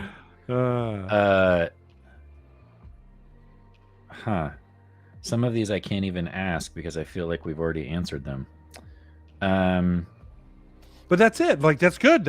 We have, I mean, that's pretty solid. Yeah, we created a town with our watchers. That's incredible. Yeah. Yeah, I'm wondering if there's one more. Okay, I got one more. One more thing I want to add. Okay. And this is mainly because I don't think we're going to have time to do the magical item thing. Or the one spell. I can think of is political. Oh. Makeup. You want political? Yeah, I mean, I think in the agricultural town? I think there's some interesting... There are politics in agricultural towns. Oh, for sure. For sure. Wherever there's people, there's politics. So, well, they're also agnostic, so politics could play a bigger part of the world. Right. Okay, so what is your question? What do you want the chat to... Okay, so, what kind of justice system do they support? Oh, you mean law. Yeah. Law is wrapped very heavily in politics. Yeah, okay. Gord Rogue says kleptocracy. Gamer shares agrarian council. Okay. Ooh, Phoenix Blade says golden rule. What's golden rule? Do unto others as you would have them do unto you. Oh, you mean like there's just one main rule for the whole? Yeah, I think they mean system? like they like we don't do to others that we don't want done to us, kind of thing. Like we only do things to others that we are okay with happening to us as well. And that's what I mean. But that's what I think of when I hear golden rule. Break the rules, feed the ooze. Feed the ooze. You break the rules, you get the ooze. Yeah, it's very like things are the rules. Oh god. That is good though. I love that. That's great. You get fed. That's fantastic. You get fed to the ooze. You get fed to the ooze. if you do something heinous enough. Yeah, if you murder, like, it's not like if you stole something you get the ooze. It's like if you're a murderer or any of the really bad stuff, the deadly sin stuff kind of thing. Yeah, that's good. Yeah, that's really good. Yeah, maybe there's even like a specific type of prison or prison system that they use, and once you've been deemed guilty or whatever by whatever law system that they do, the agrarian council or whatever it's called, you get fed to the ooze. Wow. Yeah. Okay, cool. That's rough. Super rough. Fed to ooze. So basically capital punishment, right? We're talking about a law system of capital punishment. Yeah, I mean, you could have it to where like the slime or the ooze just eats off a hand or something like that. Right. It's like not lethal, but for sure. I would say if it's like a heinous crime, like if you did something absolutely terrible and found guilty, then they would just let you get eaten by the gelatinous cube or whatever. Okay. Do the crime, get the slime. Do the crime. Your past decision says different slimes for different crimes.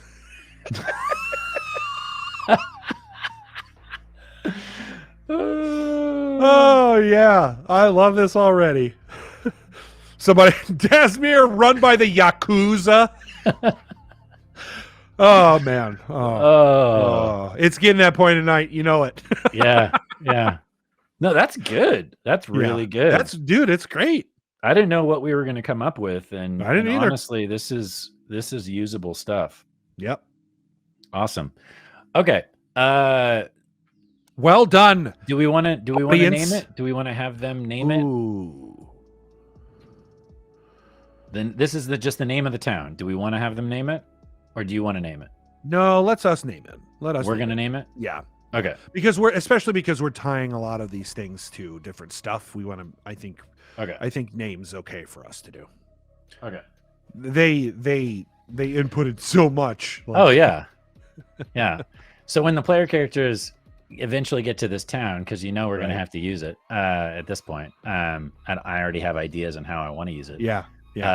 Me too. We can blame who was it? Gord the Rogue. Gord the Rogue was the one that came up. Gord the Rogue, you did this. Just Jules, you can't blame Jared anymore, or me. Yeah. Gord the Rogue did it. Yeah. This has nothing to do with me. I was just reading chat. Yeah, seriously. All right. So what's next on our list here? We're getting close to the end. Close to the end. Yeah, that was fun.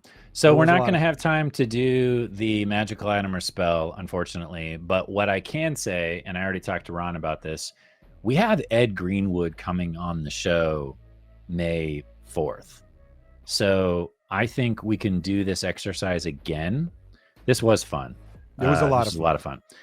We can do this exercise again, but we'll do either a magical item or a magical spell or a scroll or whatever, and we'll have the input of Ed Greenwood at the same time. Yeah. Gordon Rogue, the Ed Greenwood. Yeah, he's coming on the show. Ed Greenwood. Yeah, and we'll play this game with him, this exercise with him, and you guys in chat will be there as well, throwing out your ideas. And let him choose. Yeah. We'll just let him choose your options. Yeah. He can be the guy that's like, yeah, I like that. I don't like that. Yeah. Okay, cool. All right, so we'll save that for May 4th. Let's go back to my list. Just to let everyone know, it is our intention to keep doing Arcane Artistries at least once a month. So absolutely, this will now become live. So make sure it may not always be on a Wednesday. Clearly, we may move it to a different day. We're still discussing all of that, but we will be doing this as we have announced before regularly. It's a lot of fun, and it's another way to include our audience in the interactive portion of this campaign. Also, I did want to make some mention. There were some questions about the force of good, force of evil, back and forth. We have every intention to keep that in. It's all subject to change, but I have some ideas on maybe more than one. So there's levels, perhaps. Sure. There's a lot of things that we've got that we need to make decisions on and more in that as we decide. Yeah. I mean, thankfully, it's all coming together now. So we actually know more information than what we knew before. It's looking like, just so everybody knows, it's looking like June is going to be when we start season 2. Yep. So that gives Ron and I, thankfully, plenty of time to finish up maps, finish up races, get all the player characters done and incorporate them into the story so that all of this stuff is ready to go in June for you guys. But just so you know, every single penny that you send our way between now and then is going towards that. Like, we want to pay our artists, and we want to, hire good tech people and keep the show going at a higher quality, upgrading the show, leveling up the show as much as we can, with the every dollar goes towards that. So thank you everyone for your support, whether it be time, monetary, sharing on social media, any way that you support us. Thank you so much for doing so. Before I forget, don't mention anything about this town to to Morgan, Katie. Don't say anything to Ron. Yeah, don't say anything to me. To Morgan, Katie, or Jessica. And when we launch, mention the rest of the cast, don't mention any of this stuff to them either. This entire, not final artwork, this entire second half of the show, this is all secret room. Okay, it's all secret room. So all secret room. Zip it, hush hush. Don't share, because unless they make a character that's from that area or knows that area well, they're not going to know any of this stuff. Yeah. Yep. So hush hush. Cool. Next week, this time 6 p.m. PST, we will return to Gabe's Fortune and Fate. I hear we're supposed to have some new guests. For that. Two new guests, I think. 2 new guests. So keep a lookout for more information on that coming very shortly, I'm sure. What else? Let's see. What else we got to cover? Well, we definitely need to answer a couple more Discord questions before we wrap it. But we're skipping over the magical item and spell thing because we're going to save that for Ed Greenwood anyways. Yeah. So all I have left for us is going through more Discord questions and then wrapping the show up. All right. So let's check. I will be joining Fortune and Fate at some point. Whoever asked that, Brandon Nerd. I will be joining at some point. What I've been doing with this time, thankfully, is I've been building this world with Ron's help, of course.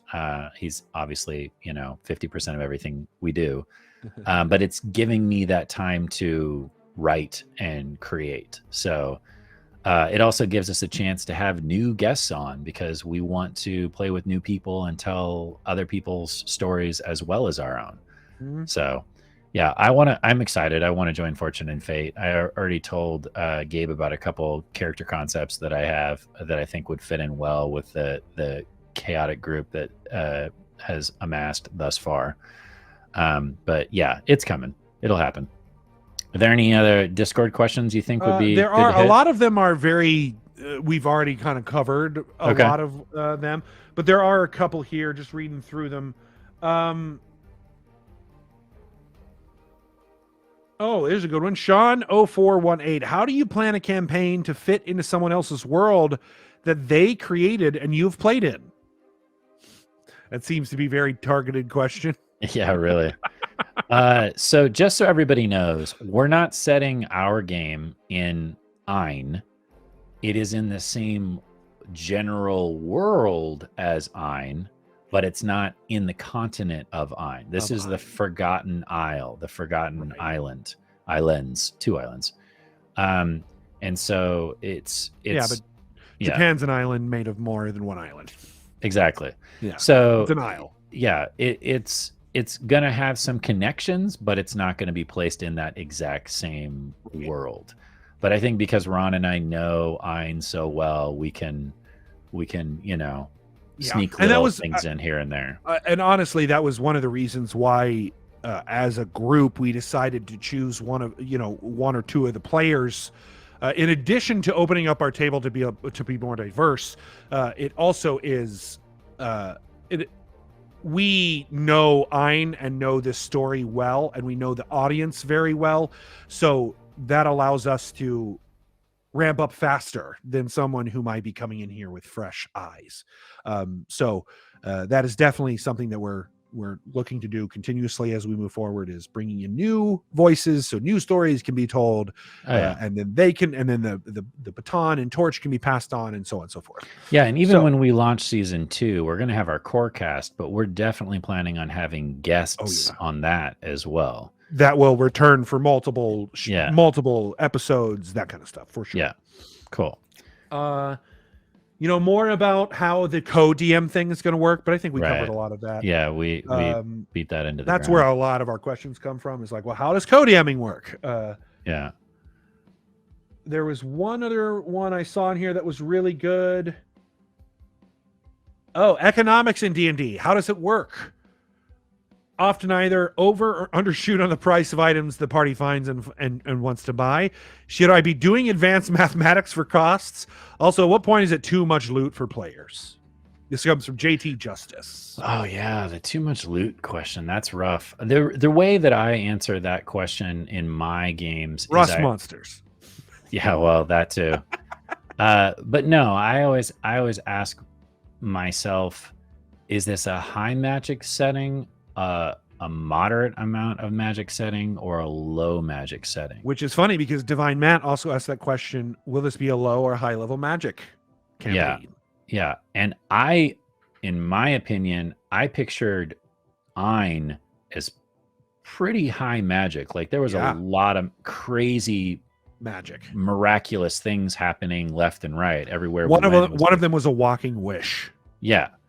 So I would say Ron and I, based off of our conversations thus far, are probably going to tone it down a little bit from that. It's not going to be quite, wishes walking around. Laissez-faire. Yeah. I mean, that being said, what I like to do in my worlds, or the way I like to DM, and I don't know how you work, Ron, is I like to start low magic. And then that way, when they get an item that is a special item, doesn't even necessarily have to be magical. It's just special somehow. Like maybe it's made out of a weird material or something like that. Yep. If that's slightly better than how they started, then great, they value it.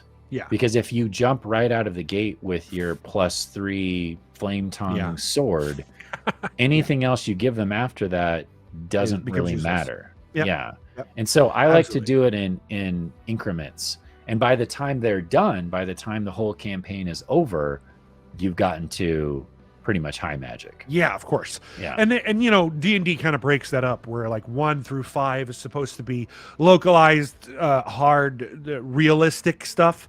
Then you get into 6 to 10 and you're getting to more regional, and you're getting some magic items. And then once you hit 11 to 15, then you're dealing with multiverse, world changing events, and you have wishes and stuff. So absolutely. That being said, there are settings out there that are intentionally very low magic, maybe high tech, maybe low tech, and vice versa. Like one of my favorite campaign settings, and I mentioned this a couple of times already, is Dark Sun.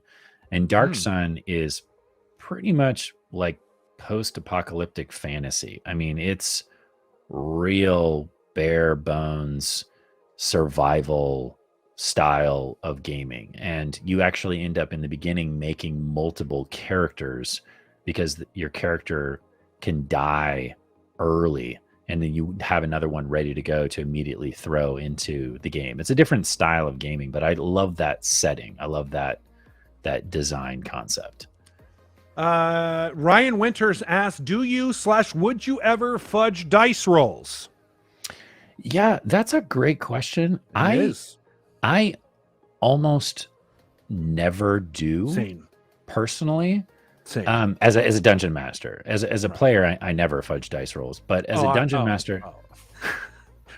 Me all the time. I'm fudging my never actually rolling a dice. It's all just you just coming pretend. up with a number. You just make the sound. Yeah, make the sound and then go, oh, look, it was the 10. No, I know this is a hotly debated thing, and it never used to be, which is weird. I guess there's a lot of people out there with the philosophy of dungeon masters should fudge their dice rolls because, you know, you want the cool stuff to happen and you want the player characters to succeed. But for the story. Yeah, but for me, if you're having to fudge dice rolls, that means you miscalculated the challenge rating.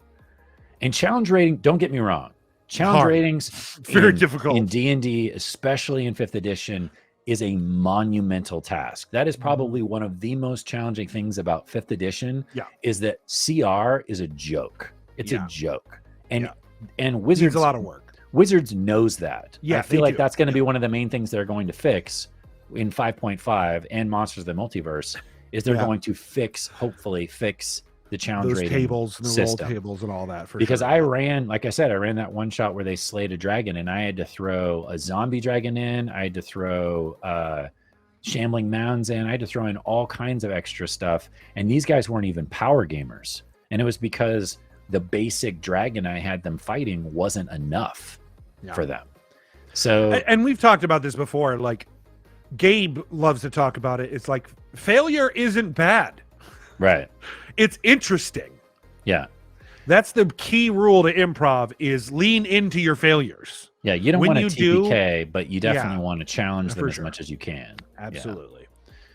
Yeah. So I guess my answer to that would be, I don't really fudge dice rolls unless here's my caveat, unless I screwed up and I threw something at them that was way more challenging than what I should have. And I need to, when you're making up for your mistake, I need to tweak it because I don't want to cause a accidental TPK. Yeah. That being said, if somebody rolls a bunch of ones in a row and they die, that's okay. Yeah. That is okay. That should be something that is okay at any table.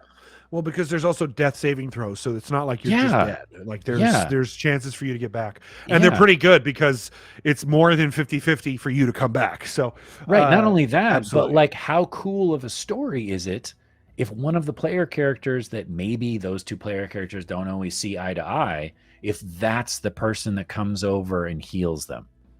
Now you have that whole scene. How great is that scene where maybe the cocky fighter who got in over his head and got knocked out and almost killed gets brought back by the bard or the cleric or the druid or anybody that can heal. I mean, anybody with a healing potion can heal. Now all of a sudden you have that moment, you have that tension. The first thing you see when you open your eyes is that person that you were least expecting. Yeah. I love that stuff. Yeah, me too. Next one. Of the two DMs, which one of us will be good cop and which one of us will be worst cop? I think we're both going to be having. I think that's already been answered on a previous rundown. Yeah, I think we're both gonna have to curb our tendencies. Because the other thing is that Ron and I are going into this knowing more about the game mechanics of the game than the players do. Yeah. Not that Jeff didn't know the rules, but he did. But Ron and I know how to poke holes in people's defenses and their offenses. So we have good ideas on how to get around your protections. Yeah. So we'll probably have to curb some of that. No fudging of dice rolls, though. Yeah. And I think we've got one last question. Two. This one from Bubblegummy. Thank you, Bubblegummy. Oh. What is one word or phrase that you would use to describe the upcoming campaign? Oh, I have a good one. I'll let you go. I'll let you go first. No, I want you first. I want you to go first. Storm. That's a good one. I'm gonna say. How do I want to phrase it?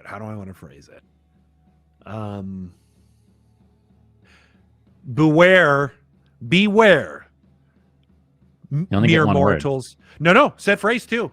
One Oh, word she or said phrase. Okay. Or phrase. Sorry, I misunderstood. Beware mere mortals when gods walk the earth. Okay. I like that. A lot of people are writing slime and ooze in the chat because ooze for the booze. Yeah, instead of now, what was it? What we drank? Liquor of the dead. It'll now be ooze booze.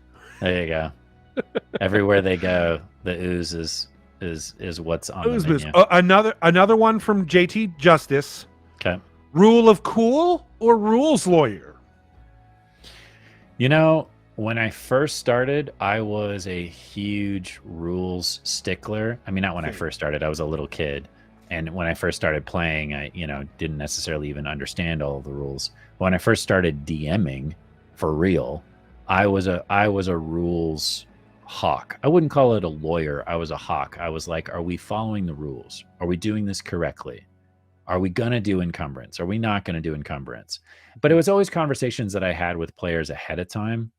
It was never something where, like, in the middle of the game or the middle of the story, I'd be like, excuse me, I think you're doing that wrong, blah, blah, blah, blah, blah, blah, blah. It was never any finger waving. The more that Sean put hashtag ooze booze. The more that I game, the less strict about the rules I become. And that's, again, going back to the number one lesson, or the number one message that we had during that whole section of, like, being a new DM, is it's about having fun. It's a game. Yeah. So if you're not having fun, if they're not having fun, then what's the point? And I kind of feel like rules are these really great accepted parameters to the improv and the story and the guidelines. Yeah. But nothing is set in stone. Nothing is set in stone. Yeah. That's a rule in improv, right? Like, you learn the rules, so you learn to know how to break them. Exactly. For effect. So, I think we did a really good job with that with Jeff. Jeff was really good about the rule of cool and letting he's all about rule of cool. Yeah, and letting us break them in cool ways in order to solve problems. So absolutely. But they were never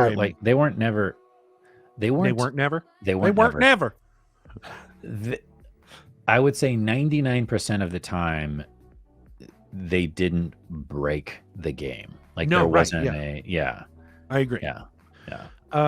Giving your characters a wish spell is dangerous. We're gonna go on an ooze booze cruise. Ooze booze cruise. Nice. To look for clues. I can tell it's getting late because you and I are getting progressively sillier. And the chat is just completely off their rocker. I love it. Yeah, Voyager, actually, exactly. That's what I was saying earlier. I think maybe you heard me say in art, you learn it's works for all art. You learn to break the rules in order to become better at your art and to play with form and all that kind of stuff. Absolutely, Voyager. Absolutely. Yeah. All right, the last one, which I think is a really, really good question, comes from Aegis 13. Thank you, Aegis 13, for this question. Are you concerned at all about Campaign 2 feeling either too much or too little like Campaign 1? Knowing such comparisons will be inevitable. What kind of tone are you hoping to set? That's a great question. It's a great question. Thank you. Yeah, absolutely. I said this before in the dungeon run before Jeff left, which is we are not gonna. It is an exercise in folly to try to replace Jeff. That's just an exercise in folly. We're never going to be able to do it. Jeff's a different person. It just makes no sense. What we can do is use the power of our own storytelling, our own creativity, and the way that we play together to hopefully inspire our players to make this a different step, a leveling up of per se, as we have been using it's a different dance. Correct. Playing just like in sports or other things, you play to the strengths of that player, right? Like one QB is not the same as another QB. one might be faster, one might be at the better at the long game. You know, play to those or strengths. You could just trade your best player away, like exactly, the Seahawks did. Exactly. So now I'm just sad and angry. And I'm not really concerned about the comparisons because you're right, they're going to be inevitable. I just would hope that the community, and I have every reason to believe this to be true, that the community is looking forward to having fun with us. That's really all I expect. Sure. Yeah, of course. Yeah, I'm excited. I guess I'm wasn't excited. I guess I wasn't worried about that. Maybe I should be more. But I also know, like, Dunning-Kruger effect, huh?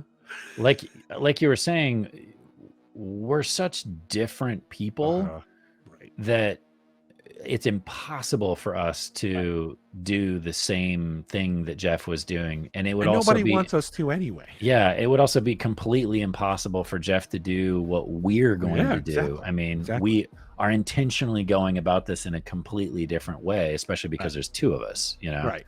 Yeah, because we have we have built in the tools for us to allow that difference for sure. Yeah, I mean, we're already asking the watchers to help us build things in the town that Jeff never could have done, because when we were doing this at Caffeine, he had to have all of that stuff built out before we started. Built out. That's right. Yeah.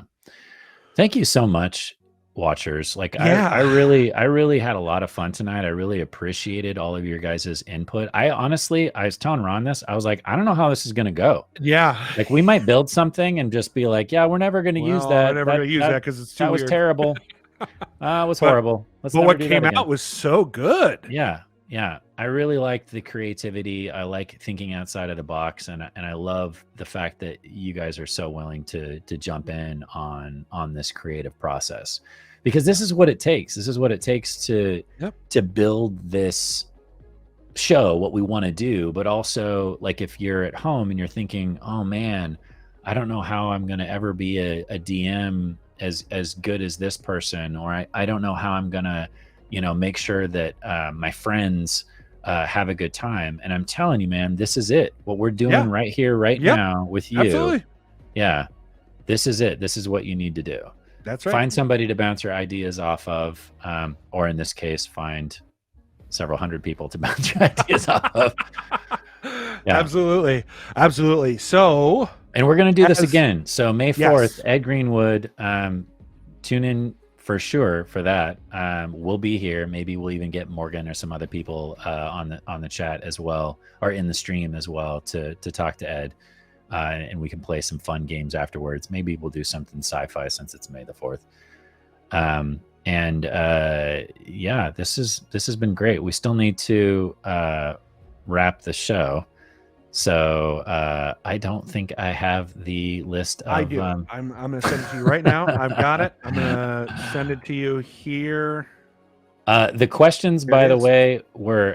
are you sharing it in Discord? Awesome. I can do that. I actually shared it here in the even better video meeting room. Even better. We'll do that.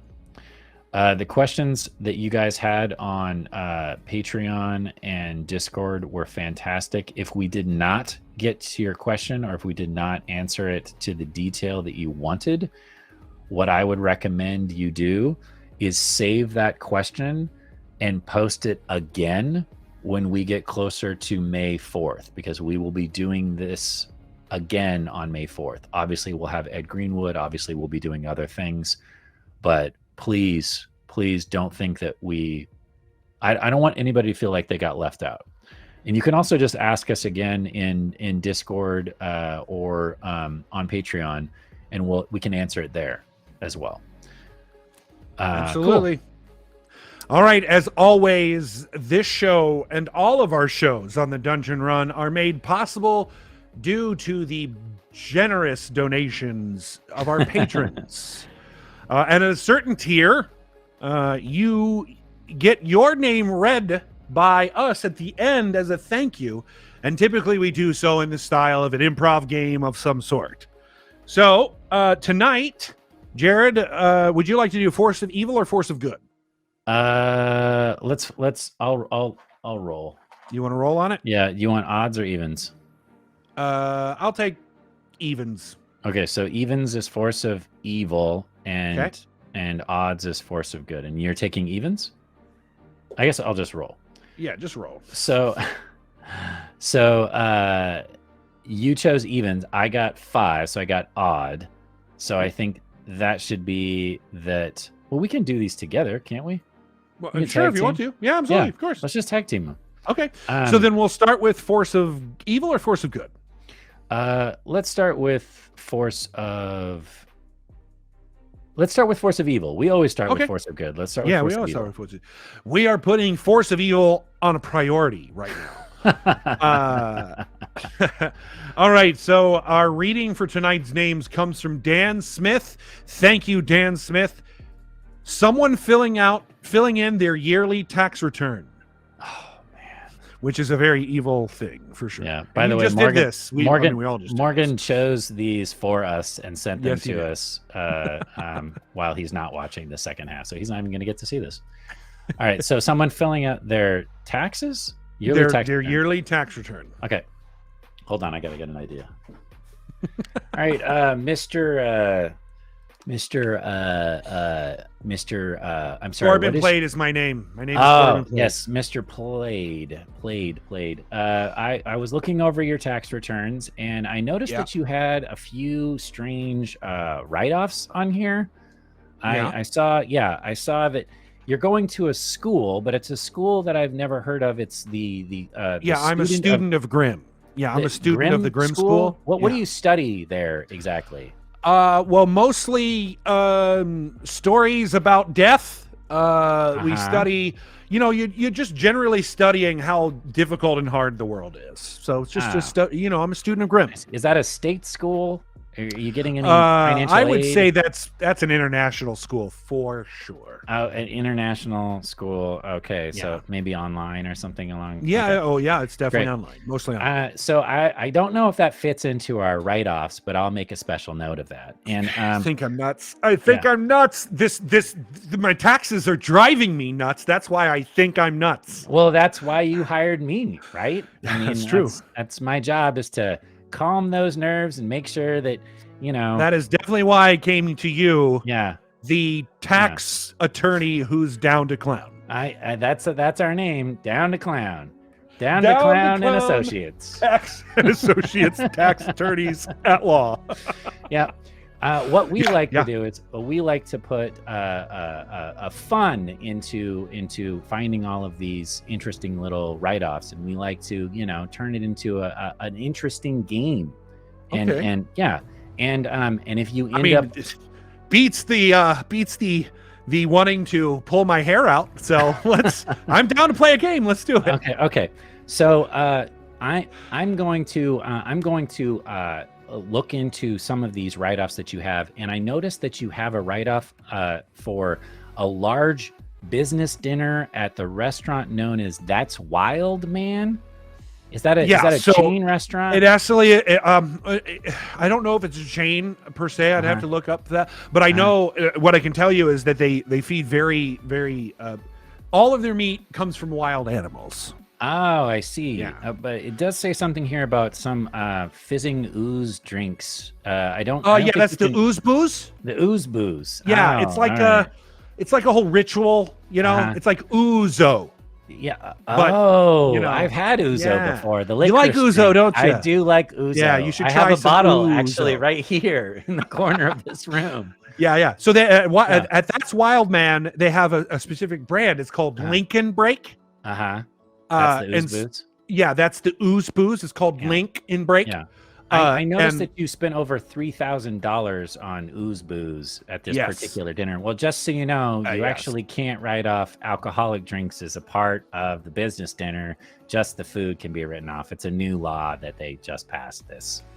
I just realized I'm going to need references for your tax attorney at law. You mean the Down to Clown and Associates? Yeah. I'm gonna need some references from Down to Clown. Sure. Let me just.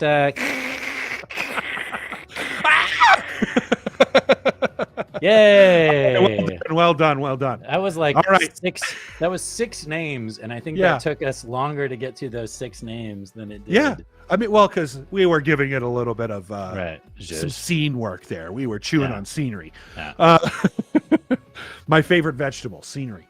Okay. Okay, so now we are going to do Force of Good, and this comes from Sitar. Thank you, Sitar.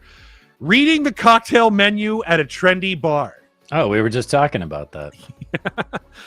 Oh, jeez. It's been such a long day. Yeah, I just got my taxes done. It was brutal. Oh, good Lord. I started going to this new place called Down to Clown Tax Attorney at Law. How was that? Do not go there. Really? No, do not go there. Yeah. They will, look, here's the thing. I appreciate when we live in the cupcake realm, high in the sky, if you will, for a better euphemism.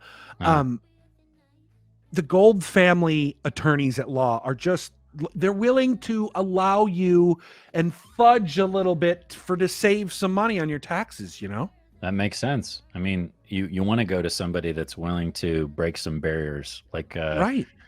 Like speaking of barriers, the barrier here on this drink. I think it's called a Seraphy. Oh, I was looking at that. Yeah, so the top half is like a milk, and then the bottom half is some kind of clear booze. So it actually looks like the milk is floating on top of the booze, but then when you stir it, it gets, like a swirly cloud thing. Well, And see, you're this breaking the Breba's barrier. Get it? Yeah, I do. This Breba is very similar.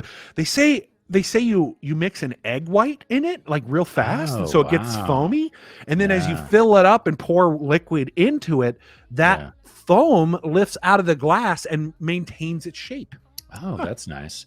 Yeah. Sometimes I just look down at the list and I look at whatever's got the most, generic sounding name like Bob Harris, and I'm like, oh well, I'll take a Bob Harris. I mean, that's probably just going to be what, like, it's like whiskey. A Tom Collins. A Bob Harris is like a Tom Collins, but throw in a lime. There you go. Yeah. There you go.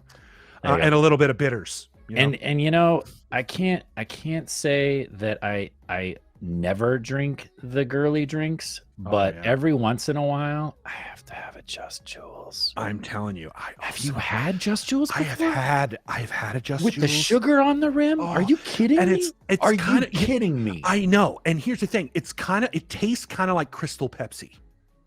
I don't remember Crystal Pepsi, but I believe you. I believe you. And I don't think there's any calories in Just Jules. There are not. Yeah, except for the sugar on the rim, but the actual stuff inside, that's. But nothing inside. That was the claim of Crystal Pepsi too. Crystal Pepsi Just Jules. It makes so much sense. Yeah, but see, here's the thing. I really also like a drink with a bite. Yeah. With a bite and an alternative menu item. You mean like so I'm reading this here. Drink and food combo? Like a drink and food combo with a bite and a bite. You get what I'm saying? Yeah. So called a lesbian wolf. Oh, that is amazing. See? Yeah. I didn't come up with it. I'm just reading it on the menu. Like a burger and a whiskey drink. Together, right? Oh, have you ever had burger whiskey drink? Yes. Have you ever had a Hadrian X where they have like the big toothpick in the top of the drink, and there's like, like a burger and onion and olive, a piece of cake and a donut all stuck through the top of the toothpick, and it's all shaped like an X so they can fit more things on it? No, it's like a meal and a drink at the same time. Right. It's like, are you really drinking or are you just eating calories? Yeah. Like, that's really Yeah. I really just like look, a good Pilsner called Wilbro's Jr. here. Oh, yeah. Wilbro Jr. That's the best beer, man. It's the best. Yeah. It's the best. You pour that sucker in a beaker par. Right. You just get this much head on it. Yeah. Yeah. Oh, man. Yeah. I could go for one of those right now. Look at this. Yeah. A bunch of energy drinks plus straight up mug liquor. Straight up mug liquor. Called a Hyperborea 66. Wait, that's a shot. Isn't that a shot? Yes, it's a shot of a bunch of different energy drinks mixed together, and then liquor out of a mug. That sounds dangerous. It does. It can make you go blind. You have to be very clear. Yeah, you do that at the beginning of like a bachelor party or bachelorette party, and then you don't do only do one. You can only ever do one. Because if you drink too much, you're going to fenderill yourself. You're going to be over and you don't like the corner of the room. Fenderilling all over. Just fenderilling all over. Here's the thing. Another drink with a bite, but this is more of like a scratch. Kitty scritches. Oh yeah, that's the one where when you drink it, you can feel it going down your throat. Pop rocks, man. It's Pop rocks. It's got Pop rocks in it. That makes sense. You know how they tell you never to mix soda with Pop rocks? Yeah. That's the drink. Yeah. Soda, Pop rocks, and booze. Yeah. Mixed together. Gin and Pop rocks. That's what Kitty scritches. Yeah. Gin and Pop rocks. Yeah. That takes me back to when I was back in 1989 and I had my first Armando. Yeah. Have you ever had an Armando 89? I have had way too many Armandos. Yeah. Those are they're like old fashions, only stronger. Yeah, they made me regret my past decisions, and and I'm sure they made you regret your past decisions. Yeah, I was dating this girl named Mickey Wolf. And I had I think 3 or 4 Armando 89s, and we got into the biggest, ugliest fight in the middle of the bar. And the sad thing is, she whooped my butt. She whooped it. I mean, granted, I was wasted on Armando 89s, but I mean, she literally grabbed me at one point. And you know how that scene in Western saloons where they push your face down on the bar and they slide it all the way across and all the glasses break? Yeah. That's what she did to me. Yeah. That's the hardest, man. Yeah. Yeah. Good times, though. Yeah, good times. Good times. Yeah. Definitely. Yeah. Drink, please. Drink. I'll take another. Can I please have another lesbian wolf? Thank you. Burger, whiskey. Some of those actually legitimately sound like good drinks. Me of drinks. Yeah. The Pop Rocks and gin. Now I want to try. I don't know why. That's and the energy drinks with the booze at the end. Yeah. Ooh. Oh yeah. Yikes! Don't do that at home. No, do not mix energy drinks and booze, guys. Please do not. It is a recipe for disaster, and you will regret your past decisions. Yeah. So, thank you everyone for joining us this evening. We hope you enjoyed yourselves. We very much did, as you can tell. We got giddy there at the end. Yeah. Thank you, Patreon. Thank you, watchers. Thank you, community. Thank you, Discord runners. Thank you, cast.